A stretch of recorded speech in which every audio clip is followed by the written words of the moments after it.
ಸಾವಯವ ಸಂಪದ. ಸಾವಯವ ಕೃಷಿ ಬದುಕಿನ ಸಮಗ್ರ ಚಿತ್ರಣ ಕುರಿತ ಬಾನುಲಿ ಸರಣಿ ಕೃಷಿ ಸಂಪದ, ಇದುವೇ ಕೃಷಿ ಸಂಪದ. ಜಗದ ಹಸಿವನ್ನು ಮುಕ್ತಗೊಳಿಸುವ ಕೃಷಿ ಸಂಪದ. ಕೇಳಿ ಕಾರ್ಯಕ್ರಮ ಸಾವಯವ ಸಂಪದ. ಆದಿ ಅನಾದಿಗೂ ಆಧಾರವಾಗಿ ಮಣ್ಣನ್ನೇ ನಂಬಿ ದುಡಿಯುವ ರೈತರ ಕಥೆಗಳ ವ್ಯಥೆಗಳ ಸಾರುವ ಕೃಷಿ ಸಂಪದ, ಇದುವೇ ಕೃಷಿ ಸಂಪದ. ರೈತ ಬಾಂಧವರೇ, ಇಂದಿನ ಸಾವಯವ ಸಂಪದ ಬಾನುಲಿ ಸರಣಿಯಲ್ಲಿ ಎರೆಹುಳು ಸಾಕಾಣಿಕೆಯನ್ನು ಕುರಿತು ಮಳವಳ್ಳಿ ತಾಲೂಕು ಮಿಕ್ಕೆರೆ ಗ್ರಾಮದ ಕೃಷಿಕ ದಂಪತಿ ಎಂಎ ಶಿವಣ್ಣ ಹಾಗೂ ಎಂಸಿ ಹೇಮಲತಾ ಅವರೊಂದಿಗೆ ಸಂವಾದವಿದೆ. ಕೃಷಿ ಸಂಪದ, ಇದುವೇ ಕೃಷಿ ಸಂಪದ. ಹೇಮಲತಾ ಅವರಿಗೆ ನಮಸ್ಕಾರ. ನಮಸ್ಕಾರ ಸರ್. ಶಿವಣ್ಣ ಅವರೇ, ತಮಗೂ ನಮಸ್ಕಾರ. ನಮಸ್ತೆ ಸರ್. ನಿಮ್ಮ ಬಗ್ಗೆ ಹೇಳಿ ಹೇಮಲತಾ ಅವರೇ. ಹುಟ್ಟೂರು ಯಾವುದು? ನಾನು ಹುಟ್ಟೂರು ಮಿಕ್ಕೆರೆನೆ ಸರ್. ನಾನು ಮದುವೆ ಆಗಿರೋದು ಮಿಕ್ಕೆರೆಗೇನೆ. ಈಗ ವ್ಯವಸಾಯ ಮಾಡ್ತಾ ಇದ್ದೀವಿ. ತಂದೆ ತಾಯಿ? ತಂದೆ ಹೆಸರು ಚನ್ಮರಿಗೌಡ ಅಂತೇಳಿ. ತಂದೆ ಇಲ್ಲ, ತೀರೋಗೊಂದು 4 ವರ್ಷ ಆಯಿತು. ನಮ್ಮ ತಾಯಿ ಹೆಸರು ಪುಟ್ಟಿರಮ್ಮ ಅಂತೇಳಿ. ಜಮೀನಿತ್ತ? ಜಮೀನಿತ್ತು ಸರ್. ಏನೇನು ಬೆಳೆ ಬೆಳೀತಾ ಇದ್ರು? ಮಾಮೂಲಿ ಭತ್ತ, ರಾಗಿ ಎಲ್ಲ ಬೆಳೀತಾಯಿದ್ರು. ಹಸು ಎಲ್ಲ ಸಾಕೊಂಡಿದ್ರು. ವ್ಯವಸಾಯ ಕುಟುಂಬನೇ ನಮ್ಮದು. ವ್ಯವಸಾಯ ಮಾಡ್ತಾಯಿದ್ರು. ಎಷ್ಟು ಜನ ಮಕ್ಕಳು? ನಾವು 3 ಜನ ಮಕ್ಕಳು. ನೀವು ಎಷ್ಟನೇವರು? ನಾವೇ ಮೊದಲನೇವಳು. ಏನು ವಿದ್ಯಾಭ್ಯಾಸ ಮಾಡಿದ್ರಮ್ಮ? ನಾನು 2nd PUC ಓದಿದ್ದೀನಿ ಸರ್. ಓದಬೇಕು ಅನ್ನೋ ಆಸೆ ಇತ್ತೆ? ಆಸೆ ಇತ್ತು ಸರ್. ಅವಾಗ ಮದುವೆ ಮಾಡಿಬಿಟ್ರು ಅವಾಗಲೇ. ಅಂದರೆ ಒಂದೇ ಊರಿನವರು. ಮುಂಚೆನೇ ನೋಡಿದ್ರೆ ಶಿವಣ್ಣವ್ರನ್ನ? ಹೌದು ಸರ್, ನನ್ನ ಸೋದರ ಮಾವನಿಗೆ ಮದುವೆ ಆಗಿರೋದು. ಹೌದಾ? ಓಹ್, ಹೇಳಿ ಶಿವಣ್ಣವರೇ ನಿಮ್ಮ ಬಗ್ಗೆ. ನಮ್ಮ ತಂದೆ ಸಣ್ಣದರಲ್ಲೇ ತಿರೋಬಿಟ್ರು. ನಮ್ಮ ತಂದೆಯವರು. ನಮ್ಮ ತಾಯಿ ಹೋಟ್ಲು ಮಾಡಿ ತುಂಬ ಬಡತನದಿಂದ ಜೀವನ ಮಾಡಿ ನನ್ನ ಓದಿಸಿ ಬೆಳೆಸಿ ಎಲ್ಲ ಮಾಡಿದ್ರು ಸರ್. ಮತ್ತು ನಾನು PUC ವರೆಗೆ ಓದಿದೆ, ಮತ್ತು ITI ಮಾಡಿದೆ, ಮತ್ತು KSRTCನಲ್ಲಿ 5 ವರ್ಷ ಕಂಡಕ್ಟಾಗಿ ಡ್ಯೂಟಿ ಮಾಡಿದೆ ಸರ್. ಮತ್ತು ನನಗೆ ಹಿಡಿಸಲಿಲ್ಲ, ಮತ್ತು ಬಿಟ್ಟು ವ್ಯವಸಾಯಕ್ಕೆ ಬಂದೆ ಸರ್. ಜಮೀನು ಎಷ್ಟಿತ್ತು ತಮಗೆ? ಜಮೀನಿಗೆ ಆವಾಗ 2 ಎಕರೆ ಇತ್ತು ಸರ್. ಇವಾಗ ನನ್ನ ಭಾಗಕ್ಕೆ 20 ಕುಂಟೆ ಬಂದಿದೆ ಸರ್. ಇವಾಗ ಎಷ್ಟು ಜನ ಮಕ್ಕಳು ನೀವು? ನಾವು ಒಟ್ಟಿಗೆ 6 ಜನ ಸರ್. 3 ಹೆಣ್ಣು 3 ಗಂಡು ಸರ್. ಓಹ್, ಮದುವೆ ಯಾವಾಗ ಆಗಿದ್ದು ತಮ್ಮದು? ನಮ್ಮದು ಮದುವೆ ಆಗಿ ಅಂತ 2004ರಲ್ಲಿ ಸರ್. 20 ವರ್ಷ ಆಯಿತು. ಡೇಟೇ ಮರೆತು ಬಿಟ್ಟಿದ್ದಾರೆ. ನೆನಪಿಸ್ತಾ ಇರ್ಬೇಕಲ್ವ ಹೇಮಲತಾ ನೀವು? ಡೇಟ್ ನೆನಪಿಲ್ದೆ ಸರ್. ಚೆನ್ನಾಗಿದ್ರೆ ಸರಿ, ಡೇಟ್ ಇಟ್ಕೊಂಡು ಏನು ಮಾಡ್ತೀರಾ? ಅದು ಸರಿನೇ ಬಿಡಿ. ಅಲ್ಲ, ನೀವೇನು ವೆಡ್ಡಿಂಗ್ ಆನಿವರ್ಸರಿ ಆ ಥರ ಎಲ್ಲ ಏನು ಮಾಡ್ಕೊಳ್ಳಲ್ವ? ದಿನ ವೆಡ್ಡಿಂಗ್ ಆನಿವರ್ಸರಿನೇ ಬಿಡಿ ಸರ್ ನಮಗೆ. ನಾವು ಯಾವಾಗಲೂ ಜೊತೆಲೇ ಇರ್ತೀವಿ, ಖುಷಿಯಾಗಿರ್ತೀವಿ, ಎಲ್ಲ ಒಟ್ಟಿಗೆ ಇರ್ತೀವಿ. ಆಯಿತು. ಈಗ ನೀವು ವ್ಯವಸಾಯಕ್ಕೆ ಬರೋ ತೀರ್ಮಾನ ಮಾಡಿದಾಗ ನಿಮ್ಮ ಹತ್ರ 20 ಗುಂಟೆ ಜಮೀನಿತ್ತು. ಹೌದಾ ಸರ್? ಅಲ್ವಾ? 20 ಗುಂಟೆನಲ್ಲಿ ಬದುಕನ್ನು ಕಟ್ಕೋಬೋದು ಅನ್ನೋ ವಿಶ್ವಾಸ ಇತ್ತು ತಮಗೆ? ಇತ್ತು ಸರ್, ವಿಶ್ವಾಸ ಇತ್ತು. ಬದುಕ್ಬೋದು ಅಂತ ಕಾನ್ಫಿಡೆನ್ಸ್ ಇತ್ತು ಸರ್ ನನಗೆ. ಹೌದು? ಹೌದಾ ಸರ್. ಹೇಮಲತಾ ಅವರೇ, ನೀವು ಅವ್ರ ಕೆಲಸದಲ್ಲಿದ್ದಾರೆ ಅಂತ ಮದುವೆ ಆಗಿದ್ದ? ಇಲ್ಲ ಸರ್, ನಾವು ಮದುವೆ ಆಗೋಷ್ಟರಲ್ಲೇ ಅವ್ರ ಕೆಲಸ ಬಿಟ್ಟಿದ್ರು. ಬಿಟ್ಟು ಹಸು ಎಲ್ಲ ಸಾಕ್ತಾಯಿದ್ರು. ಅವ್ರು ರೇಷ್ಮೆ ಎಲ್ಲ ಮಾಡ್ತಾಯಿದ್ರು. ಆಮೇಲೆ ಇವಾಗ ಇತ್ತೀಚೆಗೆ ನಾವು ಎಲ್ಲ ಒಟ್ಟಿಗೆ ಸೇರ್ಕೊಂಡು ಮಾಡ್ತಾ ಇರೋದು ಸರ್. ಅಲ್ಲ, ಈಗ ನೀವು ಧೈರ್ಯ ಕೊಟ್ರ 20 ಗುಂಟೆ ಜಮೀನಲ್ಲಿ ಪರವಾಗಿಲ್ಲ, ನಾವು ಬದುಕನ್ನು ಕಟ್ಕೋಬೋದು ಅಂತ? ನಾವು ಹಸು ಮಾಡಿದ್ದು ಸರ್. ಧೈರ್ಯ ಅಂದರೆ 20 ಕುಂಟೆ ಅಲ್ಲ, 20 ಕುಂಟೆ ಜಮೀನೇ ಇಲ್ಲದೆ ಇರೋರೇ ಚೆನ್ನಾಗಿ ಜೀವನ ಮಾಡ್ತಾ ಇದ್ದಾರೆ ಸರ್. ಇವತ್ತು ಜಮೀನು ಇರೋರಿಗೆ ಕಷ್ಟ ಆಯ್ತದೆ ಜೀವನ ಮಾಡೋಕ್ಕೆ. ಜಮೀನು ಇಲ್ಲದೆ ಇರೋರು ಬೇರೆ ಬೇರೆ ವೃತ್ತಿಗಳನ್ನ ಮಾಡ್ಕೊಂಡು ಅದರಲ್ಲಿ ಕಂಡಿಡ್ಕೊಂಡು ಜೀವನ ಚೆನ್ನಾಗಿ ಮಾಡ್ತಾ ಇದ್ದಾರೆ. ನಾವಂದರೆ ನಮಗಿರೋದು 20 ಕುಂಟೆ ಜಮೀನು. ನಾವು 4 ಎಕರೆ ಜಮೀನ ಲೀಸ್ ಮಾಡ್ಕೊಂಡಿದ್ದೀವಿ. ಲೀಸ್ ಮಾಡ್ಕೊಂಡು ಅದರಲ್ಲಿ ರೇಷ್ಮೆ ಮಾಡ್ತಾಯಿದ್ದೀವಿ, ಮತ್ತು ಎರೆಹುಳು ಗೊಬ್ಬರ ಮಾಡ್ತಾಯಿದ್ದೀವಿ, ಮತ್ತು ಭತ್ತ ಬೆಳಿತೀವಿ. ಈ ಥರ ಬೇರೆಯವ್ರ ಜಮೀನು ಮಾಡ್ಕೊಂಡೇ ಮಾಡ್ತಾ ಇರೋದು ನಾವು ಸರ್. ಅಲ್ಲ, ನಿಮಗಿದ್ದು 20 ಗುಂಟೆ ಜಮೀನು. ನಮ್ಮ ಭಾಗಕ್ಕೆ ಬಂದಿರೋದು 20 ಕುಂಟೆ ಜಮೀನು. ಅದರಲ್ಲಿ ಏನು ಬೆಳಿತೀರಿ? ಅದರಲ್ಲಿ ದೂರ ಐತೆ ಸರ್. ಅದು ಕೆರೆ ಹತ್ರ ಇರೋದು, ಇಂಟೀರಿಯರು, ಹೋಗಕ್ಕೆ ಬರೋಕ್ಕೆ ತೊಂದರೆ ಆಯ್ತದೆ. ಅಲ್ಲೆಲ್ಲ ಗಿಡ ಮರಗಳು ಹಾಕ್ಬಿಟ್ಟಿದ್ದಾರೆ ಅಂದ್ಬಿಟ್ಟು ನಾವು ಮರ ನೆಟ್ಬಿಟ್ಟಿದ್ದೀವಿ ಸರ್. ಬೇರೆ 4 ಎಕರೆ ಲೀಸನ್ನು ಪಡ್ಕೊಂಡು ಬೇರೆ ರೇಷ್ಮೆ ಮತ್ತು ಬೇರೆ ಬೆಳೆ ಬೆಳೀತಾ ಇದ್ದೀರಿ? ಹೌದು ಸರ್. ಅಲ್ವಾ? ಈಗ ಹಸು ಸಾಕಾಣಿಕೆನ ಫಸ್ಟ್ ನೀವು ಮಾಡ್ತಾ ಇದ್ದಿದ್ದು ಶಿವಣ್ಣವ್ರೆ? ಹೌದೌದು ಸರ್. ಮೊದಲನೇದಾಗ ಹಸು ಸಾಕಾಣಿಕೆ ಮಾಡೋದು. ಎಷ್ಟು ಹಸು ಕಟ್ಟಿದ್ರಿ? ಅವಾಗ ಒಂದು 20 ಹಸು ಇತ್ತು ಸರ್ ನನ್ನ ಹತ್ರ. ಡೈರಿ ಮಾಡ್ತಾ ಇದ್ದೆ ಸರ್. ಆವಾಗ ನಮಗೆ ಬಿಂದು ಮೋದ ಒಡಬಿ ಅಂತ ನಬಾರ್ಡ್ ಅಧಿಕಾರಿ ಪರಿಚಯ ಆದರು ಸರ್. ಅವಾಗ ಅವ್ರು ಪರಿಚಯ ಆಗಿ ನಮ್ಮ ಮನೆಗೆಲ್ಲ ಬಂದು ನೋಡಿದ್ರು. ಮತ್ತು ಅಲ್ಲಿ ಆವಾಗಿದ್ದ ಆಕಾಶವಾಣಿ ಕರ್ಕೊಂಡು ಬಂದು ನಾನು ಮೀಟ್ ಮಾಡಿಸಿದ್ರು ಸರ್ ಕೃಷಿ ರಂಗ ವಿಭಾಗಕ್ಕೆ. ಅಲ್ಲಿ ಒಂದು ಸಂದರ್ಶನ ನಡೀತು ಸರ್. ನಂದು ಸಂದರ್ಶನ ಆದಮೇಲೆ ಸುಮಾರು ಪ್ರೋಗ್ರಾಮ್ಗಳೇ ಬರ್ತಾಯಿದ್ದೆ. ಹಾಗೆ ಪ್ರೋಗ್ರಾಮ್ ಮಾಡ್ತಾ ಇರಬೇಕಾದ್ರೆ ಒಂದು ಸಾರಿ ಹುಬ್ಳಿಯವರು ಯಾರೋ ಬಂದಿದ್ರು ಒಂದು ಪ್ರೋಗ್ರಾಮ್ಗೆ. ಅವರೇನು ಹೇಳಿದ್ರು, ಹಸುಗಳ್ನ ಗೊಬ್ಬರದ ಪರ್ಪಸ್ಗೆ ಸಾಕಿದ್ದೀವಿ ಅಂತ ಹೇಳಿದ್ರು ಸರ್. ಆವಾಗ ನಾವು ಯಾಕೆ ಹಾಲಿನಿಂದ ಗೊಬ್ಬರಕ್ಕೆ ಕನ್ವರ್ಟ್ ಆಗಬಾರ್ದು ಅಂತೇಳಿ ನಾವು dairy with vermi compost start ಮಾಡಿದ್ವಿ ಸರ್. ಅಂದರೆ ಹಾಲಿಗಾಗಿ ಬೇಡ, ಗೊಬ್ಬರಕ್ಕಾಗಿ ಮಾಡಿ ಎರಡೂ ಮಾಡ್ಕೊಂಡ ಸರ್. ಹೌದು? ಹೌದಾ ಸರ್. ಏನು ಮಾಡಿದ್ರಿ ಹೇಮಲತಾ ಅವರೇ? ಸರ್ ನಮಗೆ ಬಿಂದು ಮಾಧವ ಒಡವಿ ಅವರು ಮಾರ್ಗದರ್ಶಕರಾಗಿ ಬಂದು ಅವರೇ ದೇವರು ಅಂತ ಹೇಳ್ಬೇಕು ಸರ್. ಇವತ್ತಿನ ದಿನದಲ್ಲಿ ನೆನೆಸ್ಕೋಬೇಕು ನಾವು. ಬರೀ ಹಾಲ್ಗೋಸ್ಕರ ಸಾಕ್ತಾ ಇದ್ದೋ, ಮತ್ತು ಸಗಣಿ ಎಲ್ಲ ವೇಸ್ಟ್ ಆಯ್ತಾಯಿತ್ತು, ವೇಸ್ಟ್ ಮಾಡ್ತಾ ಇದ್ದೋ ನಾವು. ತಗೊಂಡೋಗಿ ಅಲ್ಲಿ ಇಲ್ಲಿ ಹಾಕ್ತಾ ಇದ್ದೋ. ನಮ್ಗೆ ಸ್ವಂತ ಜಮೀನಿಲ್ಲ, ಹಾಕೊಳಕ್ಕೆ ಜಾಗನೂ ಇರಲಿಲ್ಲ. ಬೇರೆ ಕಡೆ ಅಲ್ಲಿ ಇಲ್ಲಿ ಹಾಕಿದ್ರೆ ಅವ್ರು ಕೇಳಿದಷ್ಟು ಕೊಡ್ತಾ ಇದ್ದೋ. ಅವ್ರು ನಮಗೆ ಪರಿಚಯ ಆದಮೇಲೆ ಅವ್ರು ಗೊಬ್ಬರನೂ ಮಾಡ್ಕೊಂಡ್ರೆ ನಿಮ್ಗೆ 2 ಕಡೆಯಿಂದ ಯೂಸ್ ಆಯ್ತದಲ್ಲ ಅಂತ ಅವ್ರು ಹೇಳ್ಕೊಟ್ರು. ಅವ್ರ ದಾರಿನೇ ಇವತ್ತು ಅನುಸರಿಸಿ ಬಂದು ತುಂಬ ಇವತ್ತು ಎಲ್ಲ ಜಿಲ್ಲೆಗಳಿಗೂ ಎರೆಹುಳು ಕೊಡ್ತಾ ಇದ್ದೀವಿ ನಾವು. ಎರೆಹುಳು ಗೊಬ್ಬರ ಸಪ್ಲೈ ಮಾಡೋಕ್ಕಾಯ್ತಾ ಇಲ್ಲ, ಎರೆಹುಳು ಕೊಡ್ತಾ ಇದ್ದೀವಿ ತುಂಬ ಇದಾಗಿ. ಅದನ್ನು ಮಾಡ್ಕೊಂಡು ಎರೆಹುಳು ತೊಟ್ಟಿ ಮಾಡ್ಕೊಂಡು ಹಂತವಾಗಿ ಪ್ರಾರಂಭ ಮಾಡ್ಕೊಬಂದೋ. ಮೊದಲು ನಮ್ಮ ಜಮೀನ್ಗೆ ಆಗ್ತೋ. ಹಿಂಗೆ ಈಗ ನಾವು VC ಫಾರ್ಮ್ಗೆ ಹೋಗ್ತೀವಿ, ಎಲ್ಲಿ ಕೃಷಿ ಮೇಳ ನಡೀತದೆ, ನಾವು ಸ್ವಂತ ಫಂಕ್ಷನ್ಗೆ ಹೋಗದೆ ಇದ್ರೂ ಎಲ್ಲಿ 4-6 ಜನಕ್ಕೆ ಉಪಯೋಗ ಆಗುವಂಥದ್ದು ಕೃಷಿ ಮೇಳ ನಡೀಲಿ, ಮತ್ತು ಅಲ್ಲಿ ಇಲ್ಲಿ ಒಳ್ಳೊಳ್ಳೆ ಪ್ರೋಗ್ರಾಮ್ಗಳಿರಲಿ, ಆ ಥರದಕ್ಕೆಲ್ಲ ಹೋಗ್ತಾ ಇರ್ತೀವಿ ನಾವು. ಅಲ್ಲಿ ಹೋಗಿ ನೋಡ್ಕೊಬಂದು ಒಂದೊಂದಾಗಿ ಅಳವಡಿಸ್ಕೊಂಡು ಹಂಗೆ ಹಂತವಾಗಿ ಕಲ್ತ್ಕೊಂಡು ಇವಾಗ ಒಂದು ದೊಡ್ಡದಾಗಿ ಫಾರಮ್ ಮಾಡಿದ್ದೀವಿ. ಇವಾಗ ಏನಂದರೆ ಕಮರ್ಷಿಯಲ್ ಆಗ್ಬಿಟ್ಟೈತೆ. ನಾವು ನಮ್ಮ ಸ್ವಂತಕ್ಕೆ ಅಂತ ಮಾಡ್ಕೊಂಡದ್ದು ಇವತ್ತು ಕಮರ್ಷಿಯಲ್ ಆಗಿ ಮಾಡ್ತಾ ಇದ್ದೀವಿ ಸರ್. ಎರೆಹುಳು ಗೊಬ್ಬರ ಯಾವಾಗ ನೀವು ಶುರು ಮಾಡಿದ್ದು ಶಿವಣ್ಣ? ಯಾವ ಇಸ್ವಿನಲ್ಲಿ ಅದು ನೆನಪಿದೆಯಾ? 2000 ಹೇಮಲತಾ ಅವರೇ ಹೇಳ್ತಾರೆ. 2015ರಿಂದ ಮಾಡಿದ್ರು ಸರ್. 2015ರಲ್ಲೇ ನಾವು ಇದಕ್ಕೆ ಬಂದಿದ್ದು, ಆಕಾಶವಾಣಿ ಪ್ರೋಗ್ರಾಮ್ ಬಂದು ಅಲ್ಲಿಂದ ಇದು ಮಾಡೋದು. ಅವತ್ತಿಂದನೇ ಮೊದಲು ಒಂದು ತೊಟ್ಟಿ ಮಾಡ್ಕೊಂಡು ಚಿಕ್ಕದಾಗಿ ಮಾಡ್ದೋ. ಇವಾಗ ಒಂದು 20 ತೊಟ್ಟಿ ಮಾಡಿದ್ದೀವಿ. ನಮಗೆ ಸ್ವಂತ ಜಾಗ ಇಲ್ಲದೆ ಇರೋದ್ರಿಂದ ಇವಾಗ 6 ವರ್ಷ ಕೊಟ್ಟಿದ್ರು ಅವರು, ಅದು ಬಿಡಿಸ್ಕೊಬಿಟ್ರು. ಈಗ ಮತ್ತೆ ಇನ್ನೊಂದು ಕಡೆ ಹೋಗಿ ಅಲ್ಲೊಂದು 5 ವರ್ಷಕ್ಕೆ ಅಂದ್ಬಿಟ್ಟು ಲೀಸ್ಗೆ ಹಾಕೊಂಡು ಇವಾಗ ಅಲ್ಲಿ ಮಾಡ್ತಾ ಇದ್ದೀವಿ. ಒಂದು 20 ತೊಟ್ಟಿ ಮಾಡಿದ್ದೀವಿ. ಈಗ ಎರೆಹುಳು ಸಾಕಾಣಿಕೆ ಮಾಡಬೇಕು ಅಂತ ತೀರ್ಮಾನ ಮಾಡಿದ್ರಲ್ಲ, ಏನಾರು ತರಬೇತಿ ಏನಾರು ತಗೊಂಡ್ರ? ತರಬೇತಿ ಅಂದರೆ ಆವಾಗ ಜನರಲ್ ಹೋಗಿ ನೋಡ್ತಾ ಇದ್ದೆ ಸರ್ ನಾನು. ಮತ್ತು ಆಕಾಶವಾಣಿ ಪ್ರೋಗ್ರಾಮ್ ಕೇಳ್ತಾ ಇದ್ದೆ ಸರ್ ನಾನು. ಸುಮಾರು ಪ್ರೋಗ್ರಾಮ್ ಬರ್ತಾಯಿತ್ತು. ಆ ಪ್ರೋಗ್ರಾಮ್ ನೋಡ್ಕೊಂಡು ನಾವು ಸುಮಾರು ಮಾಡಿರೋ ಹತ್ರಕ್ಕೆಲ್ಲ ವಿಸಿಟ್ ಕೊಡೋದು, ಎಲ್ಲೆಲ್ಲಿದೆ, ಮತ್ತು ಕೃಷಿ ವಿಜ್ಞಾನ ಕೇಂದ್ರ ಅಲ್ಲಿ ಇಲ್ಲೇ ಹೋಗೋದು. ಇದರಲ್ಲಿ ನೋಡ್ಕೊಂಡು ಹಂತವಾಗಿ ಸ್ಟಾರ್ಟ್ ಮಾಡೋದು ಸರ್. ಓಕೆ. ಅಂದರೆ ಈಗ ನಿಮ್ಮಲ್ಲಿ ಉತ್ಪತ್ತಿ ಆಗುವಂತಹ ಸಗಣಿ ಏನಿತ್ತಲ್ಲ, ಹೌದು ಸರ್, ಅದನ್ನು ಸದ್ಬಳಕೆ ಮಾಡಬೇಕು ಅಂತ ಎರೆಹುಳು ಸಾಕಿದ್ರಿ. ತೊಟ್ಟಿನ ಕಟ್ಕೊಳ್ಳೋದು ಎಲ್ಲ ಮಾಡಿದ್ರಾ, ಅಥವಾ ಯಾವ ಥರ ಮೊದಲಿಗೆ ನೀವು ಎರೆಹುಳು ಸಾಕಾಣಿಕೆನ ಆರಂಭ ಮಾಡಿದ್ದು? ಮೊದಲಿಗೆ 2 ತೊಟ್ಟಿ ಕಟ್ಟಿದ್ರು ಸರ್. 10 ಅಡಿ ಉದ್ದ, 2.5 ಅಡಿ ಹೈಟು, 4 ಅಡಿ ಅಗಲಕ್ಕೆ 2 ತೊಟ್ಟಿ ಮಾಡ್ಕೊಂಡು ಹಾಗೆ ಮಾಡ್ತಾ ನಮಗೆ ತುಂಬ ಅದನ್ನೇ ಹೇಳಿ ಫಸ್ಟ್. ಈಗ ಆ ತೊಟ್ಟಿ 2 ಕಟ್ಟಿದ್ರಲ್ಲ, ಮೇಲ್ಛಾವಣಿ ಏನಾರು ಹಾಕೊಂಡು? ಮೇಲ್ಛಾವಣಿ ಹಾಕೊಂಡು ಸರ್. ಎಲ್ಲಿ ಕಟ್ಕೊಂಡ್ರಿ? ನಿಮ್ಮ ಮನೆ ಹಿಂಭಾಗದಲ್ಲ? ನಮ್ಮ ಮನೆ ಹತ್ರನೇ ಕಟ್ಕೊಂಡೆ ಸರ್. ಎಲ್ಲಿ ಹಸು ಸಾಕ್ತಿದ್ರಿ? ಆ ಜಾಗದಲ್ಲಿ ಫಸ್ಟ್ ಹೊಸದಾಗಿ ಮಾಡ್ದೆ 1-2. ಹಾಂ, ಆಯಿತು. ಆಮೇಲೆ ಅದಾಗಿ ಹಾಗೆ ಬೆಳೀತಾ ಏನು ಮಾಡ್ತಾ ಅಲ್ಲ, ಬರೀ ಸಗಣಿ ಅಷ್ಟೇ ಬಳಸಿದ್ರ? ಇಲ್ಲ ಸರ್, ಅಗ್ರಿಕಲ್ಚರ್ ವೇಸ್ಟ್ ಸರ್. ಕೃಷಿ ತ್ಯಾಜ್ಯ. ಅದನ್ನೇನು ಖರೀದಿ ಮಾಡ್ತಿದ್ರು? ಇಲ್ಲ ಸರ್, ನಮ್ಮ ಅಕ್ಕಪಕ್ಕ ಏನು ಸಿಗುತ್ತೆ ಕಬ್ಬನ್ ತರಗೋ ಅದೆಲ್ಲ ಬೆಂಕಿ ಆಗ್ತಾ ಇದ್ರು ಸರ್ ನಮ್ಮ ಕಡೆ. ಅದನ್ನ ನಾವು ತುಂಬ್ಕೊಂಡು ಬಂದು ಸ್ಟಾಕ್ ಮಾಡ್ಕೊಳ್ತಾ ಇದ್ದೆ ಸರ್. ಕೊಡ್ತಿದ್ರು ಅವರು? ಕೊಡ್ತಾ ಇದ್ರು ಸರ್. ಬೆಂಕಿ ಹಾಕೋ ಬದಲು ನಾವೇ ತುಂಬ್ಕೊಬಿಡ್ತಾ ಇದ್ದೆ ಸರ್. ಅದಕ್ಕೆ ಕಾಸ್ಟ್ ಕೊಡ್ತಾ ಇರಲಿಲ್ಲ, ಕಾಸ್ಟ್ ಇಲ್ಲ. ನಾವು ತುಂಬ ಚಾರ್ಜ್ ನಮಗೆ ಬೀಳ್ತಾ ಇತ್ತು ಸರ್. ಏನು ಎತ್ತು ಗಾಡಿ ಇಟ್ಕೊಂಡಿದ್ರ ನೀವು? ಒಂಟೆತ್ ಗಾಡಿ ಇದೆ ಸರ್. ನಮ್ಮ ಮಿಸ್ಸಸ್ ಹೊಡಿತಾರೆ, ಅವರೇ ಎಲ್ಲ ಕೆಲಸ ಮಾಡೋದು ಸರ್. ಒಂಟೆತ್ ಗಾಡಿಗೆ ತುಂಬ್ಕೊಂಡು ಬರೋದು, ಹುಲ್ ತರೋದು ಎಲ್ಲ ಮಾಡ್ತಾ ಇದ್ರು ಸರ್. ನಿಮ್ದು ಒಂಟೆತ್ತಿನ ಗಾಡಿ? ಹೌದು ಸರ್, ನಮ್ಮದೇ ಒಂಟೆತ್ತಿನ ಗಾಡಿ. ಮೊದಲು ಮಾಡಿದಾಗ ಏನು ರೋಡಲ್ಲೆಲ್ಲ ಜನ ನಿಂತ್ಕೊಂಡು ರೇಗಿಸ್ತಾ ಇದ್ರು ಸರ್. ಇವಾಗ ಏನಿಲ್ಲ, ಇವಾಗ ಸುಮ್ಮನೆ ಇದ್ದಾರೆ. ನಾನು ಅವತ್ತೇ ಅವ್ರು ರೇಗಿಸ್ತಾರೆ ಅಂತ ಬಿಟ್ಬಿಟ್ಟಿದ್ರೆ ಇವತ್ತು ನಾನು ಈ ಮಟ್ಟದಲ್ಲಿ ಇದು ಮಾಡೋಕ್ಕಾಯ್ತಿರ್ಲಿಲ್ಲ ಸರ್. ಇವಾಗ ನಾನು ಈ ಕೃಷಿಯಿಂದನೇ ಡೆಲ್ಲಿಗೆ ಹೋಗಿದ್ದೀನಿ, ಗುಜರಾತ್ ನೋಡಿದ್ದೀನಿ, ಮಹಾರಾಷ್ಟ್ರಕ್ಕೆ ಹೋಗಿದ್ದೀನಿ. ಇವಾಗ ಒಂದು 3-4 ತಿಂಗಳಿಂದ ಹೈದ್ರಾಬಾದ್ಗೆ ಹೋಗಿದ್ದೆ. ಎಲ್ಲ ಕಡೆ ಹೋಗಿದ್ದು ಬಂದಿದ್ದೀನಿ. ಎಲ್ಲ ಇದನ್ನೆಲ್ಲ ನೋಡ್ತಾ ಇದ್ದೀನಿ, ತಿಳ್ಕೊತಾ ಇದ್ದೀನಿ. ಅವತ್ತೇ ನಾನು ಏನಾದರೂ ಎದ್ರಕೊಂಡು ಇವ್ರು ಹಿಂಗೆಲ್ಲ ರೇಗಿಸ್ತಾರೆ, ನಂಗೆ ಮಾಡೋಕ್ಕಾಗಲ್ಲ ಅಂತ ಬಿಟ್ಬಿಟ್ಟಿದ್ರೆ ಇವತ್ತು ನಾನು ಏನು ಮಾಡೋಕ್ಕಾಯ್ತಿರ್ಲಿಲ್ಲ ಸರ್. ಅಂದರೆ ಈಗ ಒಂಟೆತ್ತಿನ ಗಾಡಿ ಅಂದರೆ ಎತ್ತು ಕೂಡ ಇಟ್ಕೊಂಡಿದ್ದೀರಿ? ಹೌದು ಸರ್. ಹಸು ಅಥವಾ ಹಸುನಲ್ಲೇ ಎಳೆದಾಡ್ಬಿಡ್ತೀರಾ ಅದನ್ನು? ಇಲ್ಲ ಸರ್, ಹಸು ಕಟ್ಕೊಂಡು ಅದ್ರ ಮೇಲೆ ಕುತ್ಕೊಂಡು ಓಡಿಸ್ಕೊ ಹೋಗ್ತೀನಿ. ಇವಾಗ ಏನು ಭಯ ಏನಿಲ್ಲ, ಏನು ನಾಚ್ಕೊಳ್ಳೋದು ಇಲ್ಲ, ಏನು ಮಾಡಲ್ಲ. ನಾನು ಮೇಲೆ ಕುತ್ಕೊಂಡು ಹೊಟ್ಕೊ ಹೋಗ್ತೀನಿ ಸರ್. ಓಕೆ. ಗಾಡಿ ಎಷ್ಟು ಟನ್ ಸಾಮರ್ಥ್ಯ? ಒಂದು 500 kg ಅಷ್ಟು ಹಾಕ್ಬೋದು ಸರ್. ನಾವು ಅಷ್ಟು ತೂಕ ಹಾಕೋದೇ ಇಲ್ವಲ್ಲ, ಕಡಿಮೆ ಹಾಕತ್ತೀವಿ ಎಷ್ಟು ಬೇಕಷ್ಟು. ಇವಾಗ ರೇಷ್ಮೆ ಹುಳಕ್ಕೆ ಸೊಪ್ಪು ತಗೋಬತ್ತೀವಿ, ಒಂದು 4 ಹೊರೆ ಸೊಪ್ಪಾದ್ರೂ ಸಾಕು, ಕಟ್ ಮಾಡಿ ಹಾಕತ್ತೀವಿ. ಈಗ ಹಸು ಹುಲ್ ತರಬೇಕು, ಸೀಮೆ ಹುಲ್ಲು ನೇಪೇರು ಹುಲ್ಲು ಹಾಕೊಂಡಿದ್ದೀವಿ, ಅದೊಂದು 4 ಹೊರೆ ಕಟ್ ಮಾಡಿ ಹಾಕೊಂಡು ತಗೋಬತ್ತೀವಿ ಅಷ್ಟೇ. ಜಾಸ್ತಿ ಏನು ಅದಕ್ಕೆ ಭಾರ ಕೊಟ್ಟು ಇದು ಮಾಡಲ್ಲ. ಅಂದರೆ ಅದು ನನ್ನ ಪ್ಲ್ಯಾನಲ್ಲಿ ಸ್ವಂತ ನಾನೇ ಮಾಡಿಸಿರೋದು ಸರ್.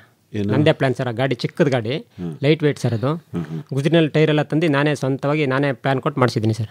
ನಿಮ್ಮದೇ ಐಡಿಯಾ? ನಮ್ಮದೇ ಪ್ಲ್ಯಾನ್ ಸರ್. ಚಿಕ್ಕದು ಸರ್ ಗಾಡಿ. ನೀವು ಓಡಿಸಲ್ವೇನ್ರಿ? ಅವರೇ ಸರ್, ಡ್ರೈವರ್ ಅವರೇ. ನಾನು ಕೂತ್ಕೊಂಡು ಹೋಗ್ತೀನಿ ಸರ್ ಹಿಂದಗಡೆ, ಹುಲ್ಲೆಲ್ಲ ಎತ್ಕೊಳಕ್ಕೆ ಮಾಡಿ ಹಿಂದಗಡೆ ಕೂತ್ಕೊ ಬರ್ತೀನಿ.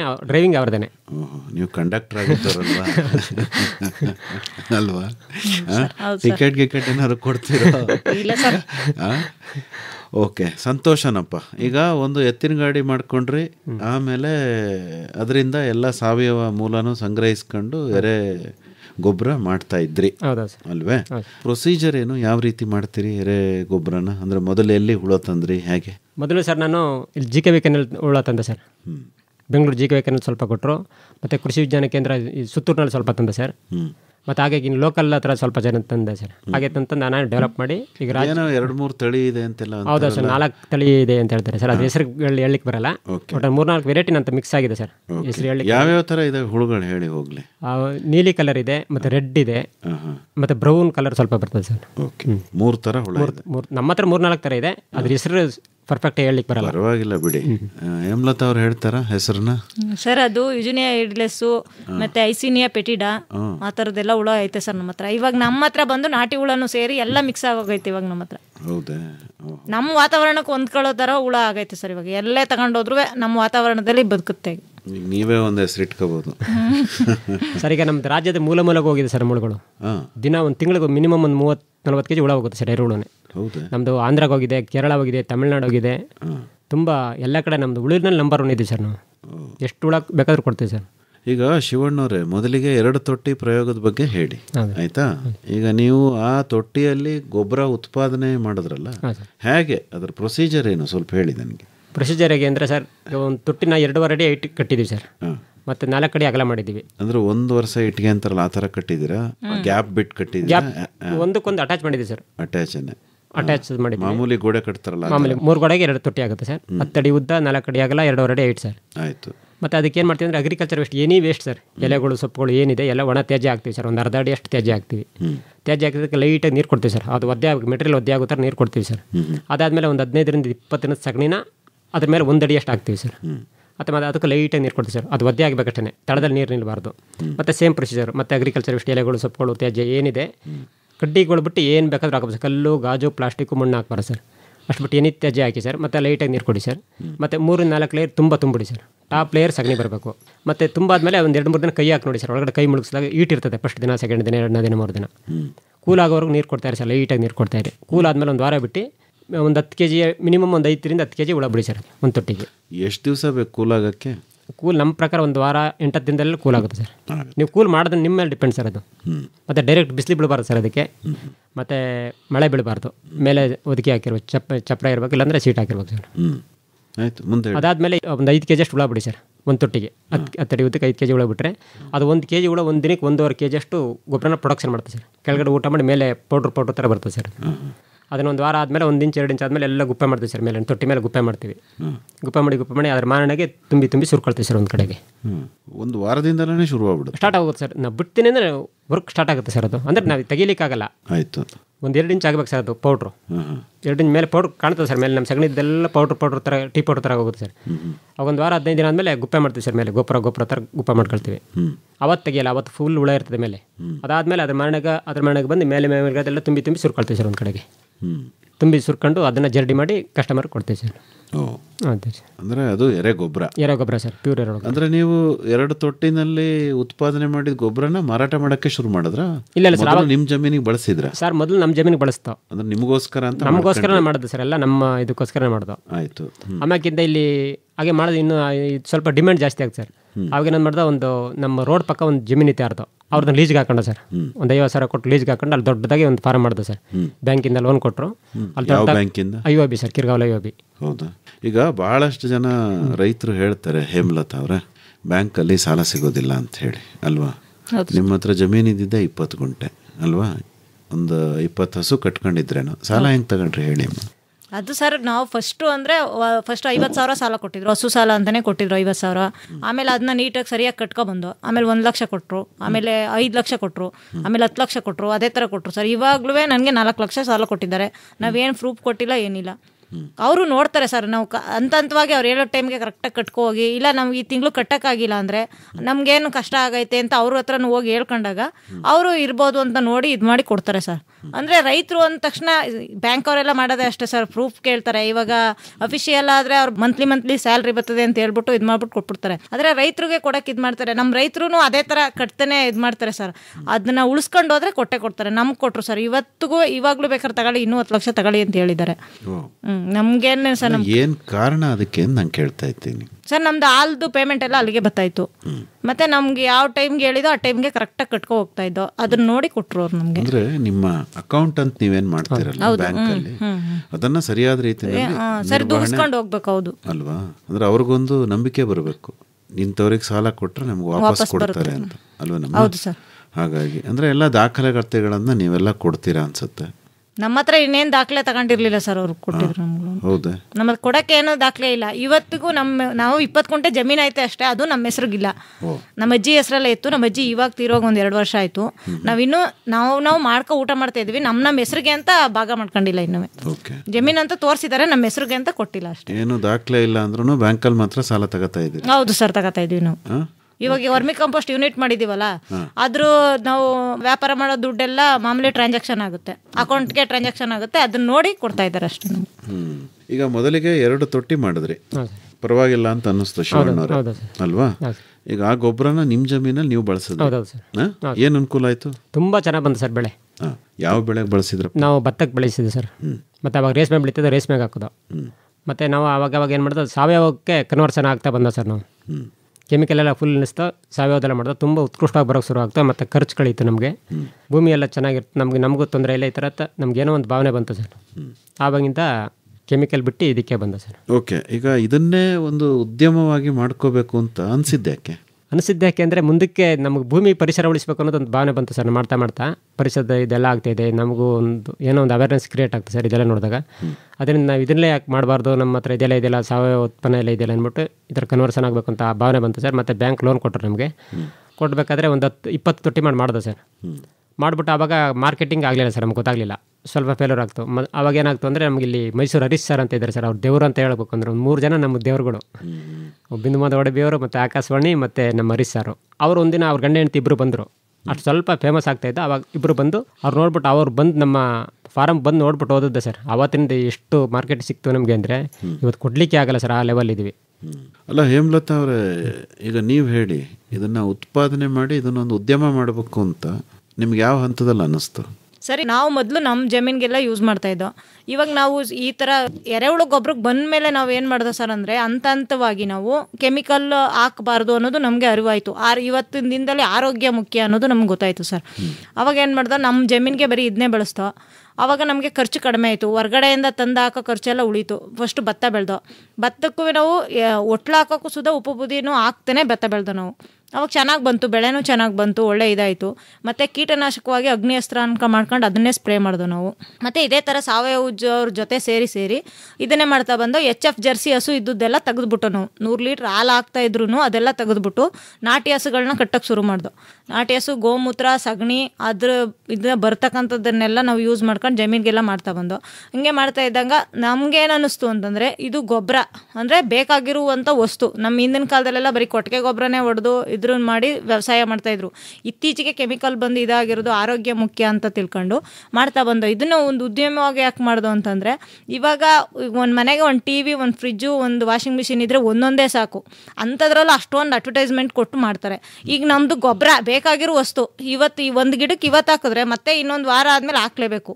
ನಮ್ಮದನ್ನು ಯಾಕೆ ನಾವು ಮಾಡಬಾರ್ದು ಅನ್ನೋ ದೃಷ್ಟಿಯಿಂದ ಮಾಡ್ತಾ ಬಂದೋ. ಹಂಗೆ ಹಂತವಾಗಿ ತುಂಬ ಇದಾಯಿತು ಸರ್. ಮತ್ತೆ ಏನಾಯಿತು ಅಂದರೆ, ನಮ್ಮ ಹಳ್ಳಿ ಜನ ಯಾರೂ ಅಷ್ಟಾಗಿ ಯೂಸ್ ಮಾಡ್ತಾ ಇಲ್ಲ ಸರ್. ಸಿಟಿಯಲ್ಲಿ ಇರೋರಿಗೆಲ್ಲ ಅವರು ಒಳ್ಳೊಳ್ಳೆ ಆಫೀಸರ್ಗಳು ಇದ್ದಾರೆ, ಅವ್ರಿಗೇನಂದರೆ ದುಡ್ಡು ಐತೆ, ಅವ್ರಿಗೆ ಆರೋಗ್ಯ ಬೇಕು ಇವತ್ತಿನ ದಿನದಲ್ಲಿ. ಈ ಕಡೆ ನಮ್ಮ ಹಳ್ಳಿ ಸೈಡೆಲ್ಲ ಬಂದು ಜಮೀನು ತಗೊಂಡು ಎಲ್ಲ ತೋಟ ಮಾಡ್ತಾ ಇದ್ದಾರೆ. ಅವ್ರಿಗೆಲ್ಲ ಗೊಬ್ಬರ ಬೇಕಾಗಿತ್ತು. ನಮಗೆ ಹರೀಶ್ ಸರ್ ಅಂದ್ಬಿಟ್ಟು ಅವ್ರು ಸಿಕ್ಕಿದ್ಮೇಲೆ, ಅವರು ನಮ್ಮ ತುಂಬ ಜನ ಫ್ರೆಂಡ್ಸ್ ಇದ್ದಾರೆ, ಎಲ್ಲ ತುಂಬ ಚೆನ್ನಾಗಿ ತೋಟ ಮಾಡ್ತಿದ್ದಾರೆ. ಅವ್ರಿಗೆಲ್ಲ ಒಳ್ಳೆ ಗೊಬ್ಬರ ಬೇಕು ಅಂತ ಹೇಳ್ಬಿಟ್ಟು ನಮ್ಮ ಹತ್ರ ಬಂದು ನೋಡ್ಬಿಟ್ಟು ಆಮೇಲೆ ಅವರು ನಮಗೆ ಮಾರ್ಕೆಟ್ ಇಟ್ಕೊಟ್ರು ಸರ್. ಅದು ಇಟ್ಕೊಟ್ಮೇಲೆ ನಾವು ಇವತ್ತಿನವರೆಗೂ ಹಿಂದಕ್ಕೆ ತಿರುಗಿ ನೋಡೇ ಇಲ್ಲ. ಮುಂದಕ್ಕೆ ಜಾಸ್ತಿ ಬೆಳೀತಾ ಇದ್ದೀವಿ ಹೊರತು ಇನ್ನೂ ನಮಗೆ ಈ ತಿಂಗಳು ಆರ್ಡ್ರ್ ಇಲ್ವಲ್ಲಪ್ಪ ಅನ್ನೋ ಇದೇ ಇಲ್ಲ ಸರ್. ನಮಗೆ ಮೊದಲೇ 1 ತಿಂಗಳು ಅಂತ ಬುಕ್ ಮಾಡ್ಕೊಂಡು ಕೊಡ್ತಾ ಇದ್ದೀವಿ. ಕೆಲವೊಂದು ಜನ ಏನು ಮಾಡ್ತಾರೆ, ನನ್ನ ಹತ್ರ ತುಂಬ ಗೊಬ್ಬರ ನಮಗೆ ಹೇಳಿದ್ದಾರೆ, ತುಂಬ ಒಂದು 10 ಟನ್ 15 ಟನ್ ಗೊಬ್ಬರ ಐತೆ, ಸೇಲ್ ಮಾಡಿಸ್ಕೊಡಿ ಅಂತ. ಆದರೆ ಆ ಥರ ಮಾಡೋಕ್ಕಾಗಲ್ಲ. ನಾವು ಯಾರೇ ಗೊಬ್ಬರ ಕೇಳಿದ್ರು ಬನ್ನಿ ನೋಡಿ, ನಮ್ಮ ಹತ್ರ ಬಂದು ನೋಡ್ಬಿಟ್ಟು ಆಮೇಲೆ ತಗೊಂಡೋಗಿ ಅಂತ ಕೊಡ್ತಾ ಇದ್ದೀವಿ ಸರ್. ಶಿವಣ್ಣವ್ರೆ, ಈಗ 2 ತೊಟ್ಟಿಯಿಂದ 20 ತೊಟ್ಟಿ ಒಂದೇ ಸರಿ ಮಾಡಿದ್ರ? ಒಂದೇ ಸರ್ ಮಾಡ್ಬಿಟ್ಟ ಸರ್. 2ರಿಂದ ಒಂದು ಕಮರ್ಷಿಯಲ್ ಆಗಿ ಮಾಡ್ಬೇಕು ಅಂದ್ಬಿಟ್ಟು ಬೇರೆ ಲೀಸ್ಗೆ ಹಾಕೊಂಡು ಆಯಿತು, ಒಂದೇ ಸರ್ ಮಾಡೋದು. ಎಷ್ಟು ಪ್ರದೇಶ ಬೇಕಾಯ್ತು 20 ತೊಟ್ಟಿ ಕಟ್ಕೊಳ್ಳೋಕ್ಕೆ? 60 ಅಡಿ ಉದ್ದ, 40 ಅಡಿ ಆಗಲ್ಲ ಸರ್. ಆ ಜಾಗದಲ್ಲಿ ಸಿಮೆಂಟ್ ತೊಟ್ಟಿ ಎಷ್ಟು ಖರ್ಚು ಮಾಡಿ ನಿರ್ಮಾಣ ಮಾಡಿದ್ರಿ? ಅವಾಗ ಒಂದು 4 ಲಕ್ಷ ಖರ್ಚಾಗಿರ್ಬೋದು ಸರ್. 4 ಲಕ್ಷ. ಮೇಲ್ಗಡೆ ಛಾವಣಿ ಎಲ್ಲ ಟೋಟಲಿ ನೀಟಾಗೆ ಮಾಡ್ಕೊಂಡು ಆಯ್ತಪ್ಪ. ತೊಟ್ಟಿ ಕಟ್ಟಿದ್ರಿ, ಅದಕ್ಕೆ ಬೇಕಾದಂಥ ವಸ್ತು ಒಂದು ಸಗಣಿ ನಮ್ಮ ಹತ್ರನೇ ಇತ್ತು. ರಾ ಮೆಟೀರಿಯಲ್ ಮಾತ್ರ ಎಲ್ಲ ಕಡೆ ತರ್ತಾ ಇದೆ ಸರ್. ಗಾಡಿನ ಹೋಗಿ ತರೋದು, ಮತ್ತು ಕಬ್ಬಿನ ತರೋದು. ಆ ಸೀಸನ್ ವೈಸ್ ಏನು ಸಿಗುತ್ತೆ, ಭತ್ತದ ಸೀಸನಲ್ಲಿ ಭತ್ತ ತರ್ತಾ ಇದೆ ಸರ್, ಭತ್ತದ ಹುಲ್ಲು ಮತ್ತು ರಾಗಿ ಹುಲ್ಲು, ಕಬ್ಬಿನ ತರೋದು. ಯಾವ ಟೈಮ್ಗೆ ಏನು ಸಿಗುತ್ತೆ ಅದನ್ನು ಸ್ಟಾಕ್ ಮಾಡ್ಕೊಳ್ತೇವೆ ಸರ್. ಮತ್ತು ಒಣ ತ್ಯಾಜ್ಯಗಳು ಇದೆಲ್ಲ ತಂದು ಸ್ಟಾಕ್ ಮಾಡ್ಕೊಳ್ತಿದ್ದ. ಸಗಣಿ ನಮ್ಮಲ್ಲಿ ಸಾಲಿಲ್ಲ ಅಂದರೆ ಬೇರೆಯವ್ರ ಹತ್ರ ತಗೊಳ್ತಾ ಇದ್ದೆ ಸರ್, ತೊಂದರೆ ಆದದನ್ನ. ಬೇರೆ ಅಂದರೆ ಯಾರ ಹತ್ರ? ಬೇರೆ ನಮ್ಮೂರಿನಲ್ಲೇ ಲೋಕಲ್ ಹತ್ರ ಹಸು ಎಮ್ಮೆ ಸಾಕಿರೋರ್ತ ತಗೊಳ್ತಾ ಇದ್ದೆ ಸರ್. ಇವಾಗಲೂ ಪರ್ಚೇಸ್ ಮಾಡ್ತಾ ಇದ್ದೀವಿ ಸಗಣಿನ. ಹೌದಾ? ಹೌದಾ ಸರ್. ಈಗ ಎಷ್ಟಿದೆ ಹಸು ನಿಮ್ಮ? ಈಗ ನಮ್ಮ ಹತ್ರ 10 ಹಸು ಇದೆ ಸರ್. ಎಲ್ಲ ನಾಟಿ ಹಸು? ಎಲ್ಲ ನಾಟಿನ ಸರ್. ಮಲೆನಾಡು ಗಿಡ್ಡೆ ಇದೆ, ಹಳ್ಳಿಕಾರ್ ಇದೆ, ಸಾಯಿವಾಲ್ ಇದೆ, ಮತ್ತು ಒಂದು ಗೀರು ಇದೆ ಸರ್.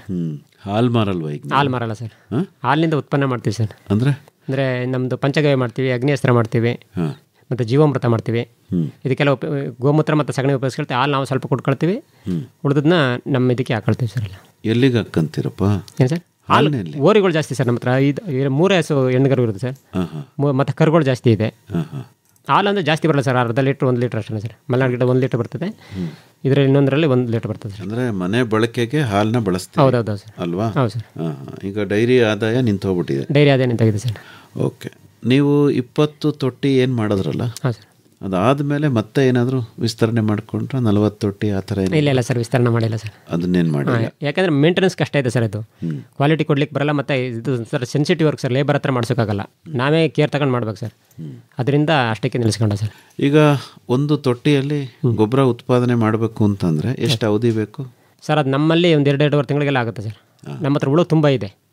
ಒಂದು ತೊಟ್ಟಿಗೆ ತುಂಬಿದ್ರೆ ಒಂದು 2-2.5 ತಿಂಗಳು 3 ತಿಂಗಳು ಮ್ಯಾಕ್ಸಿಮಮ್ ಎಲ್ಲ ಮಾಡ್ಬಿಡ್ತೀವಿ ಸರ್. ಹುಳು ಮೇಲೆ ಡಿಪೆಂಡ್ ಸರ್. ಹುಳು ಎಷ್ಟು ಬಿಟ್ಟಿರ್ತೀವಿ ಅದ್ರ ಮೇಲೆ ಡಿಪೆಂಡ್ ಸರ್. ಅಂದರೆ ನಿರಂತರವಾಗಿ ತೊಟ್ಟಿಯಿಂದ ಗೊಬ್ಬರ ನಿರಂತರ ತೆಗಿತಿರುತ್ತೆ ಸರ್. ಹೌದಾ? ಹೌದು ಸರ್. ಅಂದರೆ ಈಗ ಮತ್ತೆ ತುಂಬೋದು ಯಾವಾಗ ತೊಟ್ಟಿನ? ಅಲ್ಲ, ಒಂದೊಂದು ಖಾಲಿ ಆಗುತ್ತಲ್ಲ ಸರ್. ಈಗ ಒಂದು 20 ತೊಟ್ಟಿ ಇದ್ರೆ 10 ಆಪ್ರೇಟ್ ಆಗ್ತಾ ಇರ್ತದೆ. 10 ಡೌನ್ ಆದ ತಕ್ಷಣ ಇನ್ನೊಂದು 10 ಇದಾಗುತ್ತೆ ಸರ್. ಆ ಥರ ಒಂದೇ ಸರಿ ಇರಲ್ಲ, ಅಪ್ ಆ್ಯಂಡ್ ಡೌನ್ ಇರ್ತದೆ ಸರ್. ಮೇಲೆ ಕೆಳಗಾಗ್ತಾ ಇರ್ತದೆ. ಅಂದರೆ 10 ತೊಟ್ಟಿ ತುಂಬ್ತೀರಿ, ಇನ್ನು 10 ಖಾಲಿ ಇರುತ್ತೆ, ಅಲ್ಲಿ ತುಂಬ್ತಾ ಬರ್ತೀವಿ. ಹೌದು ಸರ್. ಹೀಗೆ ಬದಲಾಯಿಸ್ಕೊಂಡು ಆ ಟೈಮ್ ಚೇಂಜ್ ಆಗ್ತಾ ಇರ್ತದೆ ಸರ್. ಅದು ಎಷ್ಟು ಉತ್ಪಾದನೆ ಆಗುತ್ತೆ ಎರೆಹುಳದ ಗೊಬ್ಬರ ತಮ್ಮ ಹತ್ರ? ನಮ್ಮ ಒಂದು ತಿಂಗಳಿಗೆ ಒಂದು 10 ಟನ್ ಪ್ರೊಡಕ್ಷನ್ ಆಗುತ್ತೆ ಸರ್. 10 ಟನ್? ಹೌದು ಸರ್, 10 ಟನ್. ಪರವಾಗಿಲ್ಲ. ಅಂದರೆ 10 ಟನ್ ಗೊಬ್ಬರ ಆಗಬೇಕು ಅಂತಂದರೆ ನಿಮಗೆ ಎಷ್ಟು ಟನ್ ಸಾವಯವ ವಸ್ತುಗಳು ಬೇಕಾಗ್ಬೋದು? ಅದು ಟನ್ ಆ ಥರ ಹೇಳಲಿಕ್ಕೆ ಬರಲ್ಲ ಸರ್, ಗೊತ್ತಾಗಲ್ಲ, ಲೆಕ್ಕ ಸಿಗಲ್ಲ. ಬಟ್ ಅಷ್ಟು ನಿಮಗೆ ಸಿಗ್ತಾ ಇದೆ? ಸಿಗುತ್ತೆ. ಓಕೆ. ಈಗ ರಸ್ತೆ ಪಕ್ಕದಲ್ಲಿ ಬಿದ್ದಿರುವಂಥ ಒಣತರ್ಗು ಯಾವುದು ಬಿಡಲ್ಲ ಸರ್. ನಾವು ನಮ್ಮ ಅಕ್ಕಪಕ್ಕ ಏನು ಸಿಕ್ಕಿದ್ರು ಕಪ್ ತಡಿಬೇಕಾದ್ರೆ ಫಸ್ಟ್ ಹೇಳ್ಕೊಂಡಿರ್ತೀವಿ ಸರ್, ಯಾರು ಕಪ್ ಕಡಿತಾರೆ ನೋಡ್ಕೊಂಡಿರ್ತೀವಿ, ಅದೆಲ್ಲ ತರ್ತೀವಿ. ಮತ್ತು ಬಸ್ ರೋಡ್ ಪಕ್ಕದಲ್ಲೆಲ್ಲ ತ್ಯಾಜ್ಯಗಳೆಲ್ಲ ಬೆಂಕಿ ಹಾಕ್ತಾರೆ ಸರ್, ಅದೆಲ್ಲ ತುಂಬ್ಕೊಬಿಡ್ತೀವಿ.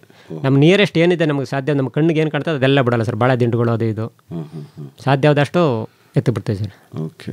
ಎರೆ ಗೊಬ್ಬರ ಮಾಡೋದಕ್ಕೆ ಬೇಕಾದ ಎಲ್ಲೇ ಕಂಡ್ರು ನಾವು ಬಿಡಲ್ಲ ಸರ್. ಅದು ಒಂದು ಹೇಮಲತಾ ಅವ್ರ ಎತ್ತಿನ ಗಾಡಿ ನಿಂತ್ಕೊಬಿಡುತ್ತೆ. ಕೊನೆ ಪಕ್ಷ 1 ವಾರನಾದ್ರೂ ತರ್ತೀವಿ ಸರ್, ಜಾಸ್ತಿ ತರೋಕಾಲಿಲ್ಲ, 1-2 ವಾರನಾದ್ರೂ ಕಟ್ಕೊಂಡ್ಬಿಡ್ತೀವಿ ಆ ಟೈಮ್ಗೆ. ಹೌದು. ಅಂದರೆ ಪ್ರತಿನಿತ್ಯ ತರ್ತೀರಿ? ಓಕೆ. ಈಗ ಎರೆ ಗೊಬ್ಬರದಿಂದ ಗೊಬ್ಬರ ಹೇಗೆ ಗೋರ್ಕೋಬೇಕು ಅಂತ ಹೇಳಿದ್ರು, ಹುಳನ ಹೇಗೆ ಸಪ್ರೇಟ್ ಮಾಡ್ತೀರಿ? ಗೊಬ್ಬರ ಅಂದರೆ ಸರ್, ಗೊಬ್ಬರ ಎಲ್ಲ ಮೇಲ್ಮೇಲೆ ತಳ್ಕೊಂಡಿರ್ತೀವಿ, ಹುಳ ಕೆಳಗಡೆ ಹೋಗ್ತಾ ಇರ್ತದೆ. ಆಯಿತು. ಫುಲ್ ಲಾಸ್ಟ್ ಆಗುವವರೆಗೂ ಹಂಗೆ ಮಾಡ್ತೀವಿ. ಲಾಸ್ಟ್ ಲೇಯರ್ ಫುಲ್ಲು ಹುಳನೇ ಇರ್ತದೆ. ಆಮೇಲೆ ಇನ್ನೊಂದು ತೊಟ್ಟಿಗೆ ತುಂಬಿರ್ತೀವಲ್ಲ, ಇದನ್ನೆಲ್ಲ ಗೋರ ಆ ಕಡೆಗೆ ಹಾಕ್ತೀವಿ. ಇಲ್ಲಾಂದರೆ ಸಗಣಿನ ಉಂಡೆ ಮಾಡ್ಬಿಟ್ಟು ಹಾಕಿದ್ರೆ ಎಲ್ಲ ಸಗಣಿ ಉಂಡೆಗೆ ಬಂದಿರ್ತವೆ ಸರ್. ಆ ಥರ ಹುಳುಗಳೆಲ್ಲ ಅದಕ್ಕೆ ಬಂದಿರ್ತವೆ. ಅಂದರೆ ಗೊಬ್ಬರದೊಳಗಡೆ ಒಂದು ಸಗಣಿ ಉಂಡೆ ಹಾಕ್ಬಿಟ್ರೆ ಅದಕ್ಕೆಲ್ಲ ಬಂದಿರ್ತವೆ. ಜರಡಿ ಏನಾದ್ರು ಆಡ್ತೀರಾ ಗೊಬ್ಬರನ? ಜರಡಿನೂ ಆಡ್ತೀವಿ ಸರ್. ಸಾವಯವ ರೈತರು ಕೇಳಿದ್ರೆ ಹಂಗೆ ಕೇಳಿದ್ರೆ ಕೊಟ್ಬಿಡ್ತೀವಿ. ಇಲ್ಲಾಂದರೆ ಕ್ಲೀನಾಗಿ ಕಾಣಿಸ್ಬೇಕು ಅಂದರೆ ಜರಡಿ ಆಡ್ಬಿಟ್ಟು ಕೊಡ್ತೀವಿ ಸರ್. ಆ ಥರ ಮಾಡ್ತೀವಿ. ಹೌದಾ? ಅಂದರೆ ಎಷ್ಟೋ ಜನ ಹೇಳ್ತಾರೆ ಎರೆಹುಳದ ಗೊಬ್ಬರದಲ್ಲೇ ಸಣ್ಣ ಮರಿ ಮೊಟ್ಟೆ ಎಲ್ಲ ಇರ್ತವೆ ಅಂತ ಹೇಳಿ. ಹೌದು ಸರ್. ಈಗ ಅವ್ರು ಸಾವಯವ ರೈತರಾದರೆ ಅದನ್ನೇ ತಗೊಂಡೋಗಿ ಡೈರೆಕ್ಟ್ ಹಂಗೆ ಹಾಕ್ದಾಗ ಅವ್ರ ಜಮೀನಲ್ಲಿ ಕಳೆನಾಶಕ ಕೀಟನಾಶಕ ಹೊಡಿದೇನೆ ಬೆಂಕಿ ಹಾಕ್ತೇನೆ ಇದ್ರೆ ನಮ್ಮ ಗೊಬ್ಬರ ತಗೊಂಡೋಗಿ ಹಾಕ್ಬಿಟ್ರೆ ಅಲ್ಲೇ ಹುಳುಗಳು ಆಪ್ರೇಟ್ ಆಯ್ತದೆ ಸರ್ ಅವ್ರಿಗೆ. ಈಗ ಹುಳುಗಳನ್ನು ಮಾರ್ತೀನಿ ಅಂತ ಹೇಳ್ತೀರಲ್ವಾ, ಅಂದರೆ ಈಗ ಪ್ರತಿನಿತ್ಯ ಹುಳದ ಮಾರಾಟ ಇದ್ದೇ ಇರುತ್ತಾ? ಜನ ಬಂದರೆ ಕೊಡ್ತೀವಿ ಸರ್. ಪ್ರತಿನಿತ್ಯ ಬಂದರೂ ಪ್ರತಿನಿತ್ಯ ಕೊಡ್ತೀವಿ. ಅಲ್ಲ, ನಿಮ್ಮ ಅನುಭವ ಹೇಳಿ. ಇಲ್ಲ ಸರ್, ಬರ್ತಾ ಇರ್ತಾರೆ ಸರ್, ಅವಾಗವಾಗ ಬರ್ತಾ ಇರ್ತಾರೆ. ಯಾವಾಗ ಒಂದು ತಿಂಗಳಲ್ಲಿ ಒಂದು 20 kg 30 kg ಹುಳುನಾರು ಮಾರಾಟ ಮಾಡ್ತೀವಿ ಸರ್. ಬಂದೇ ಬರ್ತಾರೆ. ಹೌದು. ಇವಾಗ ಬರ್ಬೇಕಾದ್ರೂ ಸಹ ಒಂದು 10 kg ಹುಳ ಕೊಟ್ಬಿಟ್ಟು ಬಂದ ಸರ್. ಅವರು ರೇಷ್ಮೆ ಮಾರ್ಕೆಟ್ಗೆ ಬಂದಿದ್ರು. ಅವ್ರು ಯಾವ ಊರವರು ಅಂದರೆ ಇಲ್ಲೇ ಹುಣಸೂರವರು. ಅವರು ರೇಷ್ಮೆ ಮಾರ್ಕೆಟ್ಗೆ ಬಂದಿದ್ರು. ಅಲ್ಲಿವರೆಗೆ ಬರೋಷ್ಟ್ರಲ್ಲಿ ದೂರ ಆಯ್ತದೆ ಅಂದ್ಬಿಟ್ಟು ನಾವು ಇಲ್ಲಿ ಮೈಸೂರಿಗೆ ಬರ್ತಾ ಇದೀವಿ ಅಂತ ಹೇಳ್ದು. ಹಂಗಾರೆ 2 ಒಂದೇ ಸರ್ ಕ್ಯಾಚ್ ಆಯ್ತದಲ್ಲ ಅಂದ್ಬಿಟ್ಟು ಹುಳ ಕೊಟ್ಬಿಟ್ಟು ಬಂದು ಸರ್. ಇವಾಗ ಒಂದು 10 kg ಹುಳ ಕೊಟ್ಬಿಟ್ಟು. ಏನು ಧಾರಣೆಗೆ ಮಾರ್ತೀರಿ ಹುಳನ? 500 ರೂಪಾಯಿಗೆ 1 kg ಮಾರ್ತೀವಿ ಸರ್. ಹೌದಾ? ತಗೋತಾರೆ ಸರ್. ತಗೋತಾರೆ ಸರ್. ಗೊಬ್ಬರ ಏನು ಧಾರಣೆ ಮಾಡ್ತೀರಿ ಶಿವಣ್ಣವ್ರೆ? ಗೊಬ್ಬರ 10 ರೂಪಾಯಿ ಮಾಡ್ತೀವಿ ಸರ್. ಹೋಲ್ಸೇಲ್ ತಗೊಂಡ್ರೆ 10 ರೂಪಾಯಿ, ಚಿಲ್ಲರೆ ತಗೊಂಡ್ರೆ 1 kg 2 kg 5 kg ಎಲ್ಲ 15 ರೂಪಾಯಿ 20 ರೂಪಾಯಿ ಮಾಡ್ತೀವಿ ಸರ್. ಹೋಲ್ಸೇಲ್ ಅಂದರೆ ಎಷ್ಟು ತಗೋಬೇಕು? ಹೋಲ್ಸೇಲ್ ಟನ್ ಗಟ್ಟಲೆ ತಗೊಂಡ್ರೆ 10 ರೂಪಾಯಿ ಸರ್. 10 ರೂಪಾಯಿ 10 ರೂಪಾಯಿ ಟನ್ ಲೆಕ್ಕ ತಗೊಂಡ್ರೆ. ಓಕೆ. ನೀವು ಕಡಿಮೆ ತಗೊಂಡ್ರೆ ಚೀಲದ ಲೆಕ್ಕ ಮಾಡ್ತೀವಿ, KG ಲೆಕ್ಕ ತಗೊಂಡ್ರೆ ಬೇರೆ ಮಾಡ್ತೀವಿ. ಮತ್ತು ನಂಗೆ ಮೈಸೂರಿನಲ್ಲಿ ಒಂದು 100-150 ಮನೆಗಳಿದೆ ಸರ್. ನನ್ನ ಗೊಬ್ಬರ ತಗೊಳ್ಳೋ ಮನೆಗಳು 100-150 ಮನೆಗಳಿದೆ ಸರ್. ಓಹೋ. ಅಂದರೆ ಅವರಿಗೆಲ್ಲ ನಾವೇ ತಂದು ಕೊಡ್ತೀವಿ ಸರ್. ಅದಕ್ಕಾಗಿ ಒಂದು ಕಾರ್ ತಗೊಂಡಿದ್ದೀನಿ ಸರ್. ಎರೆಹುಳಂದು ಗೊಬ್ಬರ ಮಾರಕ್ಕೆ ಒಂದು ಹೌದು ಸರ್ ಹೌದು ಸರ್. ಏನು ಹೆಸರು ಇಟ್ಕೊಂಡಿದ್ದೀರಪ್ಪ? ಕನಕಶ್ರೀ ಅಂತ ಸರ್. ಕನಕಶ್ರೀ ಎರೆಹುಳು ಗೊಬ್ಬರ ಘಟಕ. ಹೌದಾ? ಹೌದು ಸರ್. ಯಾಕೆ ಆ ಹೆಸರು? ಕನಕ ಅಂದರೆ ಚಿನ್ನ ಅಂತ ಸರ್, ಅದು ಎರೆಹುಳು ಗೊಬ್ಬರಕ್ಕೆ ಕಪ್ಪು ಬಂಗಾರ ಅಂತ ಹೆಸರು ಸರ್. ಓ, ಹಾಗಾಗಿ ಚಿನ್ನದ ವ್ಯಾಲ್ಯೂ ಅಂತ ಇಟ್ಕೊಂಡಿದ್ದೀವಿ. ಅದು ಚಿನ್ನದ ಲೆಕ್ಕ ಮೌಲ್ಯ ಅದ್ರ ಚಿನ್ನ ಅಂತ ಅದಕ್ಕೆ. ಅಂದರೆ ಉತ್ಪಾದನೆ ಮಾಡಿದವ್ರಿಗೂ ಅದು ಚಿನ್ನ ಸಂಪಾದನೆ ಮಾಡುತ್ತೆ. ಹೌದೌದು ಸರ್. ಬಳಸಿದವ್ರಿಗೂ ಚಿನ್ನ ಸಂಪಾದನೆ ಮಾಡಿ ಕೊಡುತ್ತೆ ಸರ್. ಹೌದು ಸರ್, ಅಲ್ವೇ? ಸತ್ಯ ಸರ್ ಅದು. ಈಗ ಭಾಳ ನಿರಾಯಾಸವಾಗಿ ತುಂಬ ಸರಾಗವಾಗಿ ಹೇಳ್ಕೊಂಡು ಹೋಯ್ತಾ ಇದ್ದೀರಿ, ಆದರೆ ಏನು ತೊಂದರೆಗಳು ಎಡ್ರು ತೊಡ್ರುಗಳು ಬರಲಿಲ್ವಾ ನಿಮಗೆ? ತೊಂದರೆ ಏನು ಬಂದಿಲ್ಲ ಅಂದರೆ ಫೈನಾನ್ಷಿಯಲಿ ತೊಂದರೆ, ಹಣದಲ್ಲಿ ಕಷ್ಟ ಬಂತು ಸರ್. ಹಣದ ಕಷ್ಟ ನಿಭಾಯಿಸಿ ಬಿಟ್ಟರೆ ಇನ್ನೇನು ಬೇರೆ ಯಾವುದೂ ತೊಂದರೆ ಬಂದಿಲ್ಲ. ಏನು ಕಷ್ಟ ಆಯಿತು? ನಮಗೆ ಹಣ ಸಿಗಲಿಲ್ಲ ಸರ್. ನಮ್ಗೆ ಬೇಕಾದ ವ್ಯವಸ್ಥೆ ಮಾಡಲಿಕ್ಕೆ ಹಣ ಇಲ್ಲ ನಮ್ಮ ಹತ್ರ. ಬ್ಯಾಂಕವ್ರು ಸಾಲ ಕೊಟ್ಟರು ಅಂದ್ರಲ್ಲ, ಮತ್ತೆ ಕೊಟ್ಟರು ಸರ್. ಕೊಟ್ಟರು ಆ ಟೈಮಿಗೆ ಬೇಕಲ್ಲ ಸರ್. ಸಾಲ ಕೊಡುವವರೆಗೂ ನಾವು ಬ್ಯಾಲೆನ್ಸ್ ಹೋಗ್ತೀವಿ. ಹಸು ತಂದಿದ್ದು ಆವಾಗ ಸುತ್ತ ಸಾಲ ಇತ್ತು. ಈ ಥರ ಕೊಟ್ಟ ಮೇಲೆ ಡೆವಲಪ್ ಆಗಿ ಬರ್ತಾ ಇದೆ ಸರ್. ಅದೇ ಹೆಂಗೆ ನಿರ್ವಹಣೆ ಮಾಡಿದ್ರಪ್ಪ? ಸಂಘ ಹಿಂಗ ಮಾಡ್ಕೊಂಡ್ರಮ್ಮ? ಹೌದು ಸರ್, ನಾವು ಸಂಘ ಮಾಡ್ಕೊಂಡಿದ್ದೀವಿ, ಸ್ವಸಹಾಯ ಸಂಘಗಳನ್ನ ಮಾಡ್ಕೊಂಡಿದ್ದೀವಿ. ಮತ್ತೆ ಧರ್ಮಸ್ಥಳ ಸಂಘ ಅಂದ್ಬಿಟ್ಟು ಇತ್ತೀಚೆಗೆ ಬಂದೈತಿ, ಇವಾಗ ಒಂದು 10 ವರ್ಷದಿಂದ ಈಚೆಗೆ ಆ ಸಂಘ ಮಾಡ್ಕೊಂಡಿದ್ದೀವಿ. ಅದರಲ್ಲೂ ಸಾಲ ತಗೊಂಡಿದ್ದೀವಿ ಸರ್. ಹಂಗೆ ಹಂತವಾಗಿ ಮಾಡ್ತಾ ಇದೀವಿ. ಶಿವಣ್ಣವ್ರಿಗೆ ಹಣಕಾಸಿನ ತೊಂದರೆ ಎಲ್ಲ ಆದಾಗ ಹೇಮಲತಾ ಅವರು ಹೌದು ಸರ್ ದುಡ್ಡು ಕೊಟ್ಟಿದ್ದಾರೆ ಸರ್. ಅಂದ್ರೆ ಅವರೇ ಬ್ಯಾಂಕ್ ಇದ್ದಂಗೆ ಅಲ್ವಾ? ಯಾರೇ ಆದ್ರೂ ಸರ್ ಹೊಂದಾಣಿಕೆಯಿಂದ ಮಾಡ್ಕೊ ಹೋದಾಗ ಯಾರು ಬ್ಯಾಂಕು ಯಾರಿದು ಅನ್ನೋದು ಬರೋದಿಲ್ಲ ಸರ್. ಮೊದಲು ಹೊಂದಾಣಿಕೆ ಇರ್ಬೇಕಷ್ಟೇ ಸರ್. ಅಲ್ಲಮ್ಮ, ಆ ಥರ ಇದ್ರೆ ಅವರೇ ಒಂದು ಗಂಡಸರ ಸಂಘ ಮಾಡ್ಕೊಂಡು ಉಳಿತಾಯ ಮಾಡ್ಬೋದಿತ್ತಲ್ವ? ಅಲ್ವೇನ್ರಿ ಶಿವಣ್ಣ? ಅದೆಲ್ಲ ಹೆಣ್ಮಕ್ಳು ಡಿಪಾರ್ಟ್ಮೆಂಟ್ ಅಂತ ಯಾಕೆ ಬಿಟ್ಬಿಟ್ಟಿದ್ದಾರೆ? ಹೌದು ಸರ್ ಅಲ್ವಾ? ಹಂಗಾಗಿ ಲಕ್ಷ್ಮಿ ಅಲ್ವಾ? ಸರಿ, ಈಗ ಒಂದು ಹಣಕಾಸಿನ ಸಮಸ್ಯೆ ಬಂತು, ಮತ್ತೆ ಇನ್ನೇನೇನು ಸಮಸ್ಯೆ ಆಯಿತು? ಮಾರಾಟದ ಸಮಸ್ಯೆ ಆಯಿತು. ಮಾರಾಟದ್ದು ಮಧ್ಯ ಫಸ್ಟ್ ಸ್ವಲ್ಪ ಬಂತು ಸರ್. ಅದಾದ್ಮೇಲೆ ಸಮಸ್ಯೆನೇ ಬಂದಿಲ್ಲ ಸರ್. ಆಯಿತು. ಆಮೇಲೆ ಇನ್ನೇನು ಈ ತಾಂತ್ರಿಕತೆ? ಈಗ ದೊಡ್ಡ ಮಟ್ಟದಲ್ಲಿ ನೀವು ಎರೆಹುಳು ಸಾಕುವಾಗ ಏನಾದರೂ ಸಮಸ್ಯೆಗಳು ಬರ್ಬೋದಾ? ಅಂದರೆ ಹುಳುಗಳಿಗೆ ಏನಾದರೂ ಸ್ವಾಭಾವಿಕ ಶತ್ರುಗಳು ಬರ್ತಾವ? ಈರ ಬರುತ್ತೆ ಅಂತಾರೆ, ಆಮೇಲೆ ಎಷ್ಟೋ ಸರಿ ಹಾವುಗಳು ಬರ್ಬೋದು. ಸೊ ಆ ಥರದ್ದೆಲ್ಲ ಹೌದಾ ಸರ್? ತುಂಬ ಸಮಸ್ಯೆ ಇದೆ ಸರ್. ಅಂದರೆ ಇರುವೆಗಳ ಕಾಟ, ಮತ್ತು ಇಲಿಗಳು ಹೆಗ್ಣಗಳ ಕಾಟ ಇದೆ, ಹಾವು ಕಪ್ಪೆಗಳ ಕಾಟ ಇದೆ, ಮತ್ತು ಪಕ್ಷಿಗಳ ಕಾಟನೂ ಇದೆ ಸರ್. ಅಂದರೆ ತುಂಬ ರಕ್ಷಣೆ ಸೆನ್ಸಿಟಿವ್ ಆಗಿ ನೋಡ್ಕೋಬೇಕು ಸರ್. ಸಣ್ಣ ಮಗು ಥರ ನೋಡ್ಬೇಕು ಸರ್. ಇದನ್ನು ತುಂಬ ಸೇಫಾಗಿ ನೋಡ್ಕೊಂಡ್ರೆ ಏನು ತೊಂದರೆ ಇಲ್ಲ. ನಾವಂದರೆ ಪಳಗ್ಬಿಟ್ಟಿದ್ದೀವಿ ಸರ್ ಇದಕ್ಕೆ. ಅದರಿಂದ ನಮಗೇನು ತೊಂದರೆ ಕಾಣಲ್ಲ. ಬೇರೆಯವ್ರು ತಗೊಂಡೋದಾಗ ಸುಮಾರು ಸಮಸ್ಯೆ ಹೇಳ್ತಾ ಇರ್ತಾರೆ ಸರ್. ಹೇಳಿ ಅಮ್ಮ, ನಿಮಗೇನು ಅನಿಸುತ್ತೆ? ಏನಿಲ್ಲ ಸರ್, ಅದನ್ನ ನೀಟಾಗಿ ನೋಡ್ಕೋಬೇಕಷ್ಟೇ ಸರ್. ನಾವು ಅಂದರೆ ಯಾವಾಗಲೂ ಅಲ್ಲೇ ಇರ್ತೀವಿ, ನೋಡ್ಕೊತಾ ಇರ್ತೀವಿ. ಮತ್ತು ಮೇಲ್ಚಾವಣಿ ಎಲ್ಲ ಹಾಕೊಂಡಿದ್ದೀವಲ್ಲ, ನಮ್ಮ ಫಾರಮ್ ಒಳಗಡೆ ಈ ಕಾಗೆಗಳು ಹದ್ದುಗಳು ಆ ಥರದ್ದೆಲ್ಲ ಬರೋಕ್ಕೆ ವ್ಯವಸ್ಥೆ ಇಲ್ಲ. ಅಂದರೆ ಅದನ್ನ ಮಕ್ಕಳು ಸಾಕ್ತಂಗೆ ಸಾಕ್ಬೇಕು ಸರ್. ನಾವು ಇವಾಗ ಅದರಿಂದನೇ ಜೀವನ ಮಾಡ್ತಾ ಇರೋದ್ರಿಂದ ನಾವು ಅಷ್ಟೇ ಚೆನ್ನಾಗಿ ನೋಡ್ಕೊಂಡಿದ್ದೀವಿ. ನಮ್ಗೆ ಅಷ್ಟೇ ಚೆನ್ನಾಗಿ ಅಭಿವೃದ್ಧಿ ಆಯ್ತೈತೆ ಅದು. ಈಗ ಸುಮಾರು ಜನ ನಮ್ಮ ಹತ್ರ ಹುಳು ತಗೊಂಡು ಹೋಗಿರ್ತಾರೆ. ತಗೊಂಡೊಂದು 6 ತಿಂಗಳು ಚೆನ್ನಾಗಿ ಬಂತು ಅಂತಾರೆ. ಅವರೆಲ್ಲೋ ಇರ್ತಾರೆ, ಬೇರೆಯವ್ರು ಯಾರೋ ನೋಡ್ಕೊಳ್ಳೋಕೆ ಹೇಳಿರ್ತಾರೆ, ಅವ್ರು ಸರಿಯಾಗಿ ನೋಡ್ಕೊಳ್ತಾ ಇರೋದಿಲ್ಲ. ಅದರಿಂದ ಅರ್ಧ ಹಾಳಾಗಿರ್ತದೆ. ಆದ್ದರಿಂದ ನಾವು ಅದನ್ನೇ ನೋಡ್ಕೊತಾ ಇರೋದ್ರಿಂದ ತುಂಬ ಚೆನ್ನಾಗಿ ಬರ್ತೈತೆ ಸರ್. ನಮ್ಮಲ್ಲಿ ಮಾತ್ರ ತುಂಬ ಹುಳು, ಎಷ್ಟು ಹುಳು ಬೇಕಾದರೂ ಕೊಡ್ತೀವಿ, ಅಷ್ಟೊಂದು ಬರ್ತದೆ. ಅಂದರೆ ಎರೆ ಗೊಬ್ಬರಕ್ಕಿಂತ ಎರೆ ಉತ್ಪಾದನೆ ಹುಳು ಇದನ್ನೇ ನಮ್ಮದು ಸರ್. ಇಡೀ ರಾಜ್ಯದಲ್ಲಿ ಎಲ್ಲೆಲ್ಲೂ ಹುಳ ನಮಗೆ ಯಾರು ಜಿ ಕೆ ಬೇಕೆಂದು ನಮಗೆ ಬರ್ತಾರೆ. ಇದು ಸುತ್ತೂರಿನವ್ರು ನಮಗೆ ಕಳಿಸ್ತಾರೆ, ಮತ್ತು ಧಾರವಾಡ ಯೂನಿವರ್ಸಿಟಿ ನಮಗೆ ಕಳಿಸ್ತಾರೆ ಸರ್. ತುಂಬ ಹುಳು ಸರ್, ಹೇಳಲಿಕ್ಕೆ ಅಸಾಧ್ಯ. ಅದು ಹೇಳ್ಬೇಕು ಅಂದರೆ ಹುಳುಗಳು ಎಲ್ಲೆಲ್ಲಿ ಬೇಕಾದ್ರೂ ಕೇಳ್ತದೆ. ದಿನಕ್ಕೆ ಒಂದು 4-5 ಫೋನ್ ಬರ್ತಾ ಇರ್ತದೆ ಸರ್ ನನಗೆ ಹುಳುನ ಬಗ್ಗೆನೇ. ಉಳಿದ ಫೋನ್ ಬರ್ತದೆ ಸರ್. ಮಿನಿಮಮ್ ಒಂದು 2-3 ಫೋನ್ ಬರ್ತದೆ. ತಿಂಗಳಲ್ಲಿ ಒಂದು 20-30 kg ಹುಳ ಮಾರೇ ಮಾಡ್ತೀವಿ ಸರ್. ಈಗ ನಿಮಗೆ ಬೇರೆ ಜಮೀನನ್ನು ಲೀಸಿಗೆ ತಗೊಂಡಿದ್ದೀನಿ, ಬೇರೆ ಬೆಳೆನೂ ಬೆಳಿತೀನಿ ಅಂತೀರ. ಈಗ ಆ ಬೆಳೆನಲ್ಲಿ ಏನು ಆದಾಯ ನಿರೀಕ್ಷೆ ಮಾಡ್ತಾ ಇಲ್ವ ನೀವು? ರೇಷ್ಮೆ ಮಾಡಿದ್ದೀರಿ? ಹೌದು ಸರ್. ರೇಷ್ಮೆನೂ ಸಂಪೂರ್ಣ ಸಾವಯವದಲ್ಲೇ ಮಾಡಿದ್ದೀರಿ? ಸಂಪೂರ್ಣ ಸಾವಯವ ಸರ್. ಹೌದಾ? ಹೌದಾ ಸರ್. ಎಷ್ಟು ಎಕರೆ ಹಾಕಿದ್ರಿ ರೇಷ್ಮೆ? 1 ಎಕರೆ ಹಾಕಿದ್ದೀವಿ ಸರ್. ಯಾವುದು ಹಿಪ್ನೇರಳೆ ತಳಿ? V1 sir. V1 ಯಾವ ವಿಧಾನದಲ್ಲಿ ಬೆಳಿತೀರಿ? CSR ಬೆಳಿತಿದೆ ಸರ್. ಸ್ಟ್ಯಾಂಡ್ ಕುಯ್ಕ ಬಂದು ಹಾಕೋದು ಸರ್. ಆಯ್ತು. ಅಲ್ಲ, ಹಿಪ್ನೇರಳೆ ತೋಟ ಹೇಗೆ ಮಾಡಿದ್ದೀರಿ? ತೋಟ 5 ಅಡಿ ಜೋಡಿ ಸಾಲು ಸರ್. ಓಕೆ. ಎರೆಹುಳು ಗೊಬ್ಬರನ ಎಷ್ಟು ಬಳಸ್ತೀರಿ ಒಂದೇ ವರ್ಷದಲ್ಲಿ? ಅಂದರೆ ನಾವು ವೇಸ್ಟ್ ಮಾಡ್ತೀವಿ. ನಾವು ಒರಿಜಿನಲ್ ಗೊಬ್ಬರ ಹಾಕಲ್ಲ. ನಾವು ಕ್ಲೀನ್ ಮಾಡೋದು ವೇಸ್ಟ್ ಉಳಿತದೆ ಸರ್ ನಮಗೆ. ಓಹೋ. ಅದನ್ನೇ ಹಾಕೊಳ್ತೀವಿ. ಗೊಬ್ಬರನ ಮಾರ್ತೀರಿ, ಅದ್ರ ವೇಸ್ಟನ್ನು ತೋಟಕ್ಕೆ ಬಳಸ್ತೀವಿ. ಅಂದರೆ ಅದು ಚೆನ್ನಾಗಿರ್ತದೆ. ಅಂದರೆ ಕ್ವಾಲಿಟಿ ಸ್ವಲ್ಪ ಇದಿರ್ತದೆ. ಮತ್ತು ಜೀವಾಮೃತ ಮಾಡ್ಕೊಳ್ತೀವಿ ಸರ್. 2 ಜಲ ಬರ್ತದೆ, ಅದರಿಂದ ಮಾಡ್ತೀವಿ. ಜೀವಾಮೃತ ಮಾಡ್ತೀವಿ, ಎರೆಜಲ ಮಾಡ್ತೀವಿ. ಅದನ್ನು ತುಂಬ ಚೆನ್ನಾಗಿ ನಮ್ಮ ಮೇಲೆ ಒಣಗೋದೇ ಸರ್ ಹೇಳ್ಬೇಕು ಅಂದರೆ. ಬೇರೆಯವ್ರದ್ದು ನಮಗೂ ತುಂಬ ಡಿಫ್ರೆಂಟ್ ಇದೆ. ನಮ್ಮ ಮೇಲೆ ತಂದು ಸೊಪ್ಪು ಹಾಕ್ತು ಅಂದರೆ ಬಾಡೋದೇ ಅಲ್ಲ ಸರ್ ನಮ್ಮದೆಲ್ಲ. ಸಂತೋಷ. ಹನಿ ನೀರಾವರಿ ಮಾಡ್ಕೊಂಡಿದ್ದೀವಿ? ಇಲ್ಲ ಸರ್, ಆಯ್ಸೋ ನೀರು ಸರ್. ಆಯೋ ನೀರು ನೋಡಿದ್ರೆ ಈ ಕಾಲದಲ್ಲೂ ನೀರು ಚೆನ್ನಾಗಿದೆಯಾ? ಚೆನ್ನಾಗೈತೆ ಸರ್ ನೀರು. ಮತ್ತು ನಾವು ಗೋಪಾಮೃತ ಹೊಡ್ಕೋತೀವಿ. ಮತ್ತು ಏನು ಮಾಡ್ತೀವಿ ಅಂತಂದರೆ ಎರೆಜಲ ಅಂತ ಮಾಡ್ತೀವಿ. ಅದನ್ನು ಸ್ಪ್ರೇ ಕೊಡ್ತೀವಿ ನಾವು. ಹೆಂಗೆ ಮಾಡ್ಕೋತೀರಿ ಎರೆಜಲ? ಎರೆಜಲ ಅಂದರೆ ಸರ್ ನಾವು ತೊಟ್ಟಿಲೆ ಏನು ಮಾಡ್ತಾರೆ ಇವಾಗೆಲ್ಲ ಎಲ್ಲಿ GKVKಲಿ ಮತ್ತು VC ಫಾರ್ಮ್ಲಿ ಅಲ್ಲೆಲ್ಲ ಹೇಳ್ತಾರೆ ತೊಟ್ಟಿಲೆ ಮಾಡಿಬಿಟ್ಟು ಅದರಲ್ಲಿ ಒಂದು ಹೋಲ್ ಮಾಡಿಬಿಟ್ಟು ಅದರಲ್ಲಿ ಜಾಸ್ತಿ ನೀರು ಬರ್ತದಲ್ಲ ಅದನ್ನೇ ಎರೆಜಲ ಅಂತ ಯೂಸ್ ಮಾಡ್ತಾರೆ. ನಾವು ಆ ಥರ ಮಾಡಿಲ್ಲ ಸರ್. ನಾವು ಡ್ರಮ್ ಸಿಸ್ಟಮ್ ಮಾಡಿದ್ದೀವಿ. ಒಂದು 200 ಲೀಟ್ರ್ ಡ್ರಮ್ ತಗೊಂಡು ಅದನ್ನು ಮದ್ದೂರು ಇದ್ರಲ್ಲಿ ನೋಡ್ದೆ ನಾವು, ಮದ್ದೂರು ತೋಟಗಾರಿಕೆ ಆಫೀಸಲ್ಲಿ ನೋಡ್ದು. ಅವ್ರು ಯಾವ ಥರ ಮಾಡವ್ರೆ ಅಂದರೆ ಸೇಮ್ ಡ್ರಮ್ಮೆ, ಆದರೆ ಅವ್ರು ಕಲ್ಲು ಹಾಕವ್ರೆ. ನಾವೇನು ಮಾಡ್ದೆ ಕಲ್ಲು ಮತ್ತೆ ನಾವು ರೀಸೈಕಲ್ ಮಾಡಿದಾಗ ಕಷ್ಟ ಆಯ್ತದೆ ಅಂದ್ಬಿಟ್ಟು ಅವರು ದಪ್ಪ ಕಲ್ಲು, ಸಣ್ಣ ಕಲ್ಲು, ಮರಳು, ಜಲ್ಲಿ ಎಲ್ಲ ಹಾಕ್ಬೇಕು ಅಂತ ಹೇಳಿ ಇದು ಮಾಡಿ ಚಿತ್ರ ಹಾಕ್ಯವ್ರೆ. ನಾವು ಅಲ್ಲೋಗಿ ನೋಡ್ಕೊ ಬಂದಿದಾಗ 1-2 ಡ್ರಮ್ ಮಾಡ್ದೋ, ಆದರೆ ನಮ್ಗೆ ಅದು ಕಷ್ಟ ಆಯಿತು. ಮತ್ತೆ ರೀಸೈಕಲ್ ಮಾಡಿ ದಬ್ಬಾಕ್ಬೇಕಲ್ಲ, ಅವಾಗ ಕಷ್ಟ ಆಯಿತು. ನಾವೀಗ ಏನು ಮಾಡಿದ್ದೀವಿ ಅಂದರೆ ಅದಕ್ಕೋಸ್ಕರನೇ ನಾವು ತೆಂಗಿನಕಾಯಿ ಸುಲಿತೀವಲ್ಲ, ಕಂಟ ಇರ್ತದಲ್ಲ ಕಾಯ್ದು ಜುಂಗ್ದು, ಅದನ್ನು ಹಾಕಿದ್ದೀವಿ ಫಿಲ್ಟ್ರಿಗೋಸ್ಕರ. ಕೆಳಗಡೆ 1 ಅಡಿ ಅದನ್ನು ಹಾಕ್ಬಿಟ್ಟು ಅದ್ರ ಮೇಲೆ ಒಂದು ಗೋಣಿಚೀಲ ಹಾಕ್ತೀವಿ. ಮತ್ತು ಎರೆಜಲ ಮಾಡೋಕ್ಕೆ ನಾವು ಏನು ಮಾಡ್ತೀವಿ ಅಂದರೆ ಒಳ್ಳೊಳ್ಳೆ ನ್ಯೂಟ್ರಿಯೆಂಟ್ ಆಗಿರೋ ಎಲೆಗಳನ್ನ ಹಾಕ್ತೀವಿ. ಗಿಲ್ಸಿಡಿಯ, ನುಗ್ಗೆ ಸೊಪ್ಪು, ಅಗಸೆ ಸೊಪ್ಪು, ಮತ್ತು ದ್ವಿದಳ ಧಾನ್ಯ ಸೊಪ್ಪು, ಬಾಳೆ ಎಲೆ, ಆ ಥರದ್ದು ಹಾಕ್ತೀವಿ. ಮತ್ತು ಪ್ಯೂರ್ ನಾಟಿ ಹಸು ಸಗಣಿನೇ ಯೂಸ್ ಮಾಡ್ತೀವಿ. 1 ಲೇಯರ್ ಅಗ್ರಿಕಲ್ಚರ್ ವೇಸ್ಟ್ ಹಾಕ್ತೀವಿ, 1 ಲೇಯರ್ ನಾಟಿ ಹಸು ಸಗಣಿ, ಅಂದರೆ ಒಂದು 20 ದಿನ ಅಷ್ಟಾಗಿರ್ಬೇಕು ಆ ಥರ ಸಗಣಿ ಹಾಕ್ತೀವಿ. ಮತ್ತು 1 ಲೇಯರ್ ನಾಟಿ ಹಸು ಸಗಣಿ, 1 ಲೇಯರ್ ಅಗ್ರಿಕಲ್ಚರ್ ವೇಸ್ಟು, ಹಂಗೆ ಒಂದು 4ರಿಂದ 5 ಲೇಯರ್ ಮಾಡಿಬಿಟ್ಟು ತುಂಬಿಟ್ಟು ನೀರು ಹಾಕ್ತೀವಿ. ಅದು ನೀರು ಹಾಕ್ಬಿಟ್ಟು ಏನು ಮಾಡ್ತೀವಿ ಅಂದರೆ ಆ ಡ್ರಮ್ಗೆ ಒಂದು 200 ಲೀಟ್ರ್ ಡ್ರಮ್ಗೆ ಮಿನಿಮಮ್ 2 kg ಹುಳು. ಬೇರೆಯವ್ರು ತಗೊಂಡು ಹೋಗೋರು ಅಷ್ಟು ಬಿಡಬೇಕು. ನಮ್ಮ ಹತ್ರ ಜಾಸ್ತಿ ಇರೋದ್ರಿಂದ ನಾವು 4-5 kgನೇ ಬಿಟ್ಟಿರ್ತೀವಿ. ಅದನ್ನು ಬಿಟ್ಬಿಟ್ಟು ಅದನ್ನು ತೇವಾಂಶ ಕಾಪಾಡಬೇಕು. ಕೆಳಗಡೆ ನೀರು ಒಂದೊಂದೇ ತೊಟ್ಟು ಬೀಳಬೇಕು, ಆ ಥರ ಮಾಡಿದ್ದೀವಿ. ಅದು ತುಂಬ ನ್ಯೂಟ್ರಿಯೆಂಟ್ ಐತೆ ಸರ್. ಅದು 10 ಲೀಟ್ರ್ ನೀರಿಗೆ 1 ಲೀಟ್ರ್ ಎರೆಜಲ ಹಾಕೋ ಸ್ಪ್ರೇ ಕೊಟ್ಟರೆ ಗಿಡಗಳೆಲ್ಲ ತುಂಬ ಚೆನ್ನಾಗಿ ಬರ್ತದೆ. ಮತ್ತು ಕಾಯಿ ಶೈನಿಂಗ್ ಇರ್ತದೆ, ದಪ್ಪ ಆಯ್ತದೆ, ಕಾಯಿ ಉದುರೋದೆಲ್ಲ ಕಡಿಮೆ ಆಯ್ತದೆ ಸರ್. ಆ ಥರ ಮಾಡಿದ್ದೀವಿ ನಾವು ಎರೆಜಲ. ಇವಾಗ ಗಿಡಕ್ಕೆ ಸ್ಪ್ರೇ ಮಾಡಿದ್ರೆ ಯಾವುದೇ ರೀತಿ ಕಾಯಿ ಆಗಲಿ ಅದು ಉದುರೋದು ಕಡಿಮೆ ಆಯ್ತು. ಈಗ ಹೂವು ಕಚ್ಚುತ್ತಾ ಇರ್ತದೆ, ಅದೆಲ್ಲ ಇದಾಯ್ತಿರ್ತದಲ್ಲ, ಅದೆಲ್ಲ ತುಂಬ ಚೆನ್ನಾಗಿ ಬರ್ತದೆ ಸರ್. ಆ ಥರ ಮಾಡ್ಕೊಂಡಿದ್ದೀವಿ ನಾವು ಎರೆಜಲ. ಹೌದೌದು ಸರ್. ನಮಗೆ ಸ್ಫೂರ್ತಿ ಅಂದರೆ JSS KVK Suttur Divya madam ಅವ್ರು ಸರ್, ಗೊಬ್ಬರ ಮೇಡಮ್ ಸರ್. ಹೋಗಿರ್ಬೇಕಾದ್ರೆ ಅವ್ರು ಹೇಳ್ಕೊಟ್ರು ಚೆನ್ನಾಗಿ, ತುಂಬ ಎಷ್ಟು ಇದಾಗ ಹೇಳ್ಕೊಟ್ರು ಅಂದರೆ ಅವರು. ಮತ್ತು ಬಿಜಾಪುರ ಕರಬತ್ನಳ್ಳಿ ಸರ್ ನಂಬರೆಲ್ಲ ಕೊಟ್ಟರು ಸರ್ ಅವರು. ಮತ್ತು ದಿವ್ಯಾ ಮೇಡಮ್ ನಂಗೆ ಎಲ್ಲ ಹೇಳ್ಕೊಟ್ಟು ಈ ಥರ ಮಾಡ್ಕೊಳಪ್ಪ ಅಂತ ಮಾಡಿ ಫಸ್ಟ್ ದಿನ ಅವ್ರು ತಗೊಂಡು ಕೊಟ್ಟ ಸರ್. ಒಂದಿನ ಅವರು ಇದಕ್ಕೂ ಪ್ರಯೋಗ ಮಾಡಿ ತುಂಬ. ಏನು ಧಾರಣೆ ಮಾಡ್ತೀರಿ? 75 ರೂಪೀಸ್, 75 ರೂಪಾಯಿ ಸರ್. ಪರವಾಗಿಲ್ಲ ಸರ್.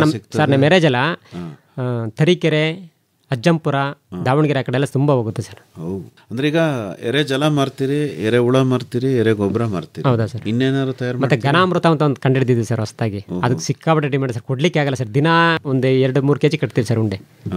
ಏನು ಘನಾಮೃತ? ಘನಾಮೃತ ಅಂದರೆ ಸರ್ ಅದಕ್ಕೆ ದೇಸಿ ಹಸು ಗೋಮೂತ್ರ, ಸಗಣಿ, ಮೊಳಕೆ ಕಟ್ಟದ ಕಾಳು, ಹಣ್ಣುಗಳ ರಸ, ಮತ್ತು ಕುರಿ ಆಡ್ನೆ ಇಕ್ಕೆಗಳು, ಮತ್ತು ಮೊಲದಿಕ್ಕೆ, ಮತ್ತು ಸ್ವಲ್ಪ ಹಣ್ಣುಗಳ ರಸ, ಮತ್ತು ರೇಷ್ಮೆ ಹುಳುನ ಪಿಕ್ಕೆ, ಇಷ್ಟೆಲ್ಲ ಹಾಕಿ ನಿಂಬೆಹಣ್ಣು ಗಾತ್ರ ಉಂಡೆ ಕಟ್ತೀವಿ ಸರ್. ಅದು ಉಂಡೆ ಕಟ್ಟಿ ನೆರಳೆಲ್ಲ ಒಣಗಿಸ್ತೀವಿ ಸರ್. ಅದು ವೆಯ್ಟ್ಲೆಸ್, ತೂಕನೇ ಬರಲ್ಲ ಅದು. ಅದು ಒಂದು ಗಿಡಕ್ಕೆ 2 ಉಂಡೆ ಹಾಕಿದ್ರೆ ಏನು ಊಟ ಬೇಕಾಗಿಲ್ಲ ಸರ್ ಗಿಡಕ್ಕೆ.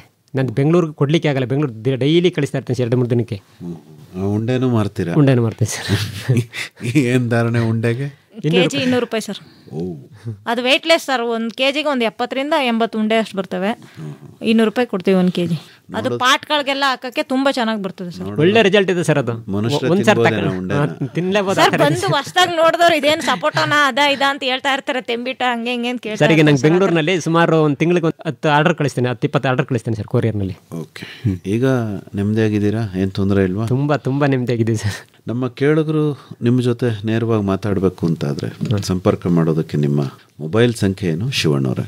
6361562597 ಸರ್. ಇನ್ನೊಮ್ಮೆ 6361562597. ಇನ್ನೂ ಒಂದು ಸರಿ ಹೇಳ್ಬಿಡಿ. 6361562597 ಸರ್. ತಮ್ಮದು ಹೇಮಲತಾ ಅವರ? 9480434257.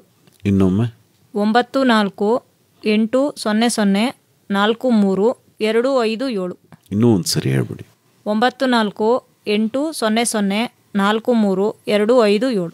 ಒಳ್ಳೆಯದು ಹೇಮಲತಾ ಅವರೇ ಹಾಗೂ ಶಿವಣ್ಣ ಅವರೇ, ಇದುವರೆಗೂ ಎರೆಗೊಬ್ಬರದ ಉತ್ಪಾದನೆಗೆ ಸಂಬಂಧಪಟ್ಟಂತೆ ನಿಮ್ಮ ಅನುಭವಗಳನ್ನು ಹಂಚಿಕೊಂಡ್ರಿ. ಒಳ್ಳೆಯದಾಗಲಿ. ನಮಸ್ಕಾರ. ನಮಸ್ತೆ ಸರ್. ಕೃಷಿ ಸಂಪದಾ, ಇದುವೇ ಕೃಷಿ ಸಂಪದಾ. ಎರೆಹುಳು ಸಾಕಾಣಿಕೆಯನ್ನು ಕುರಿತ ಸಂವಾದದಲ್ಲಿ ಇದುವರೆಗೆ ಪಾಲ್ಗೊಂಡಿದ್ದವರು ಮಳವಳ್ಳಿ ತಾಲೂಕು ಮಿಕ್ಕೆರೆ ಗ್ರಾಮದ ಕೃಷಿಕ ದಂಪತಿ MA ಶಿವಣ್ಣ ಹಾಗೂ MC ಹೇಮಲತಾ. ಬರುವ ವಾರ ಸಮಸ್ಯಾತ್ಮಕ ಮಣ್ಣುಗಳ ನಿರ್ವಹಣೆಯನ್ನು ಕುರಿತು ಮಂಡ್ಯದ VC ಫಾರಂ ವಲಯ ಕೃಷಿ ಸಂಶೋಧನಾ ಕೇಂದ್ರದ ಸಹಾಯಕ ಪ್ರಾಧ್ಯಾಪಕರಾದ ಡಾಕ್ಟರ್ MA ಅನಂತಕುಮಾರ್ ಅವರೊಂದಿಗೆ ಸಂದರ್ಶನವಿದೆ.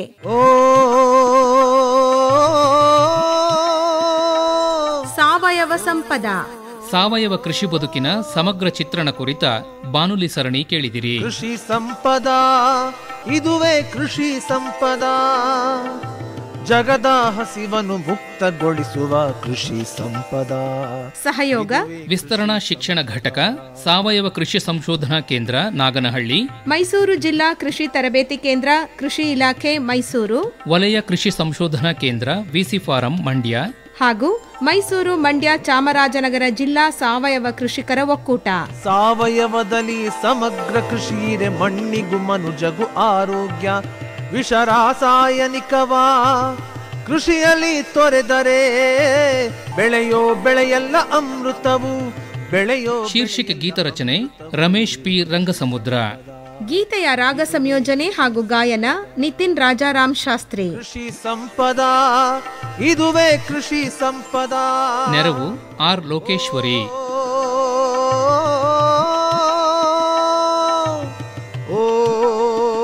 ಪರಿಕಲ್ಪನೆ ಹಾಗೂ ನಿರ್ಮಾಣ ಎನ್ ಕೇಶವಮೂರ್ತಿ. ಕೃಷಿ ಸಂಪದ ಇದುವೇ ಕೃಷಿ ಸಂಪದ, ಜಗದ ಹಸಿವನ್ನು ಮುಕ್ತಗೊಳಿಸುವ ಕೃಷಿ ಸಂಪದ, ಇದುವೇ ಕೃಷಿ ಸಂಪದ.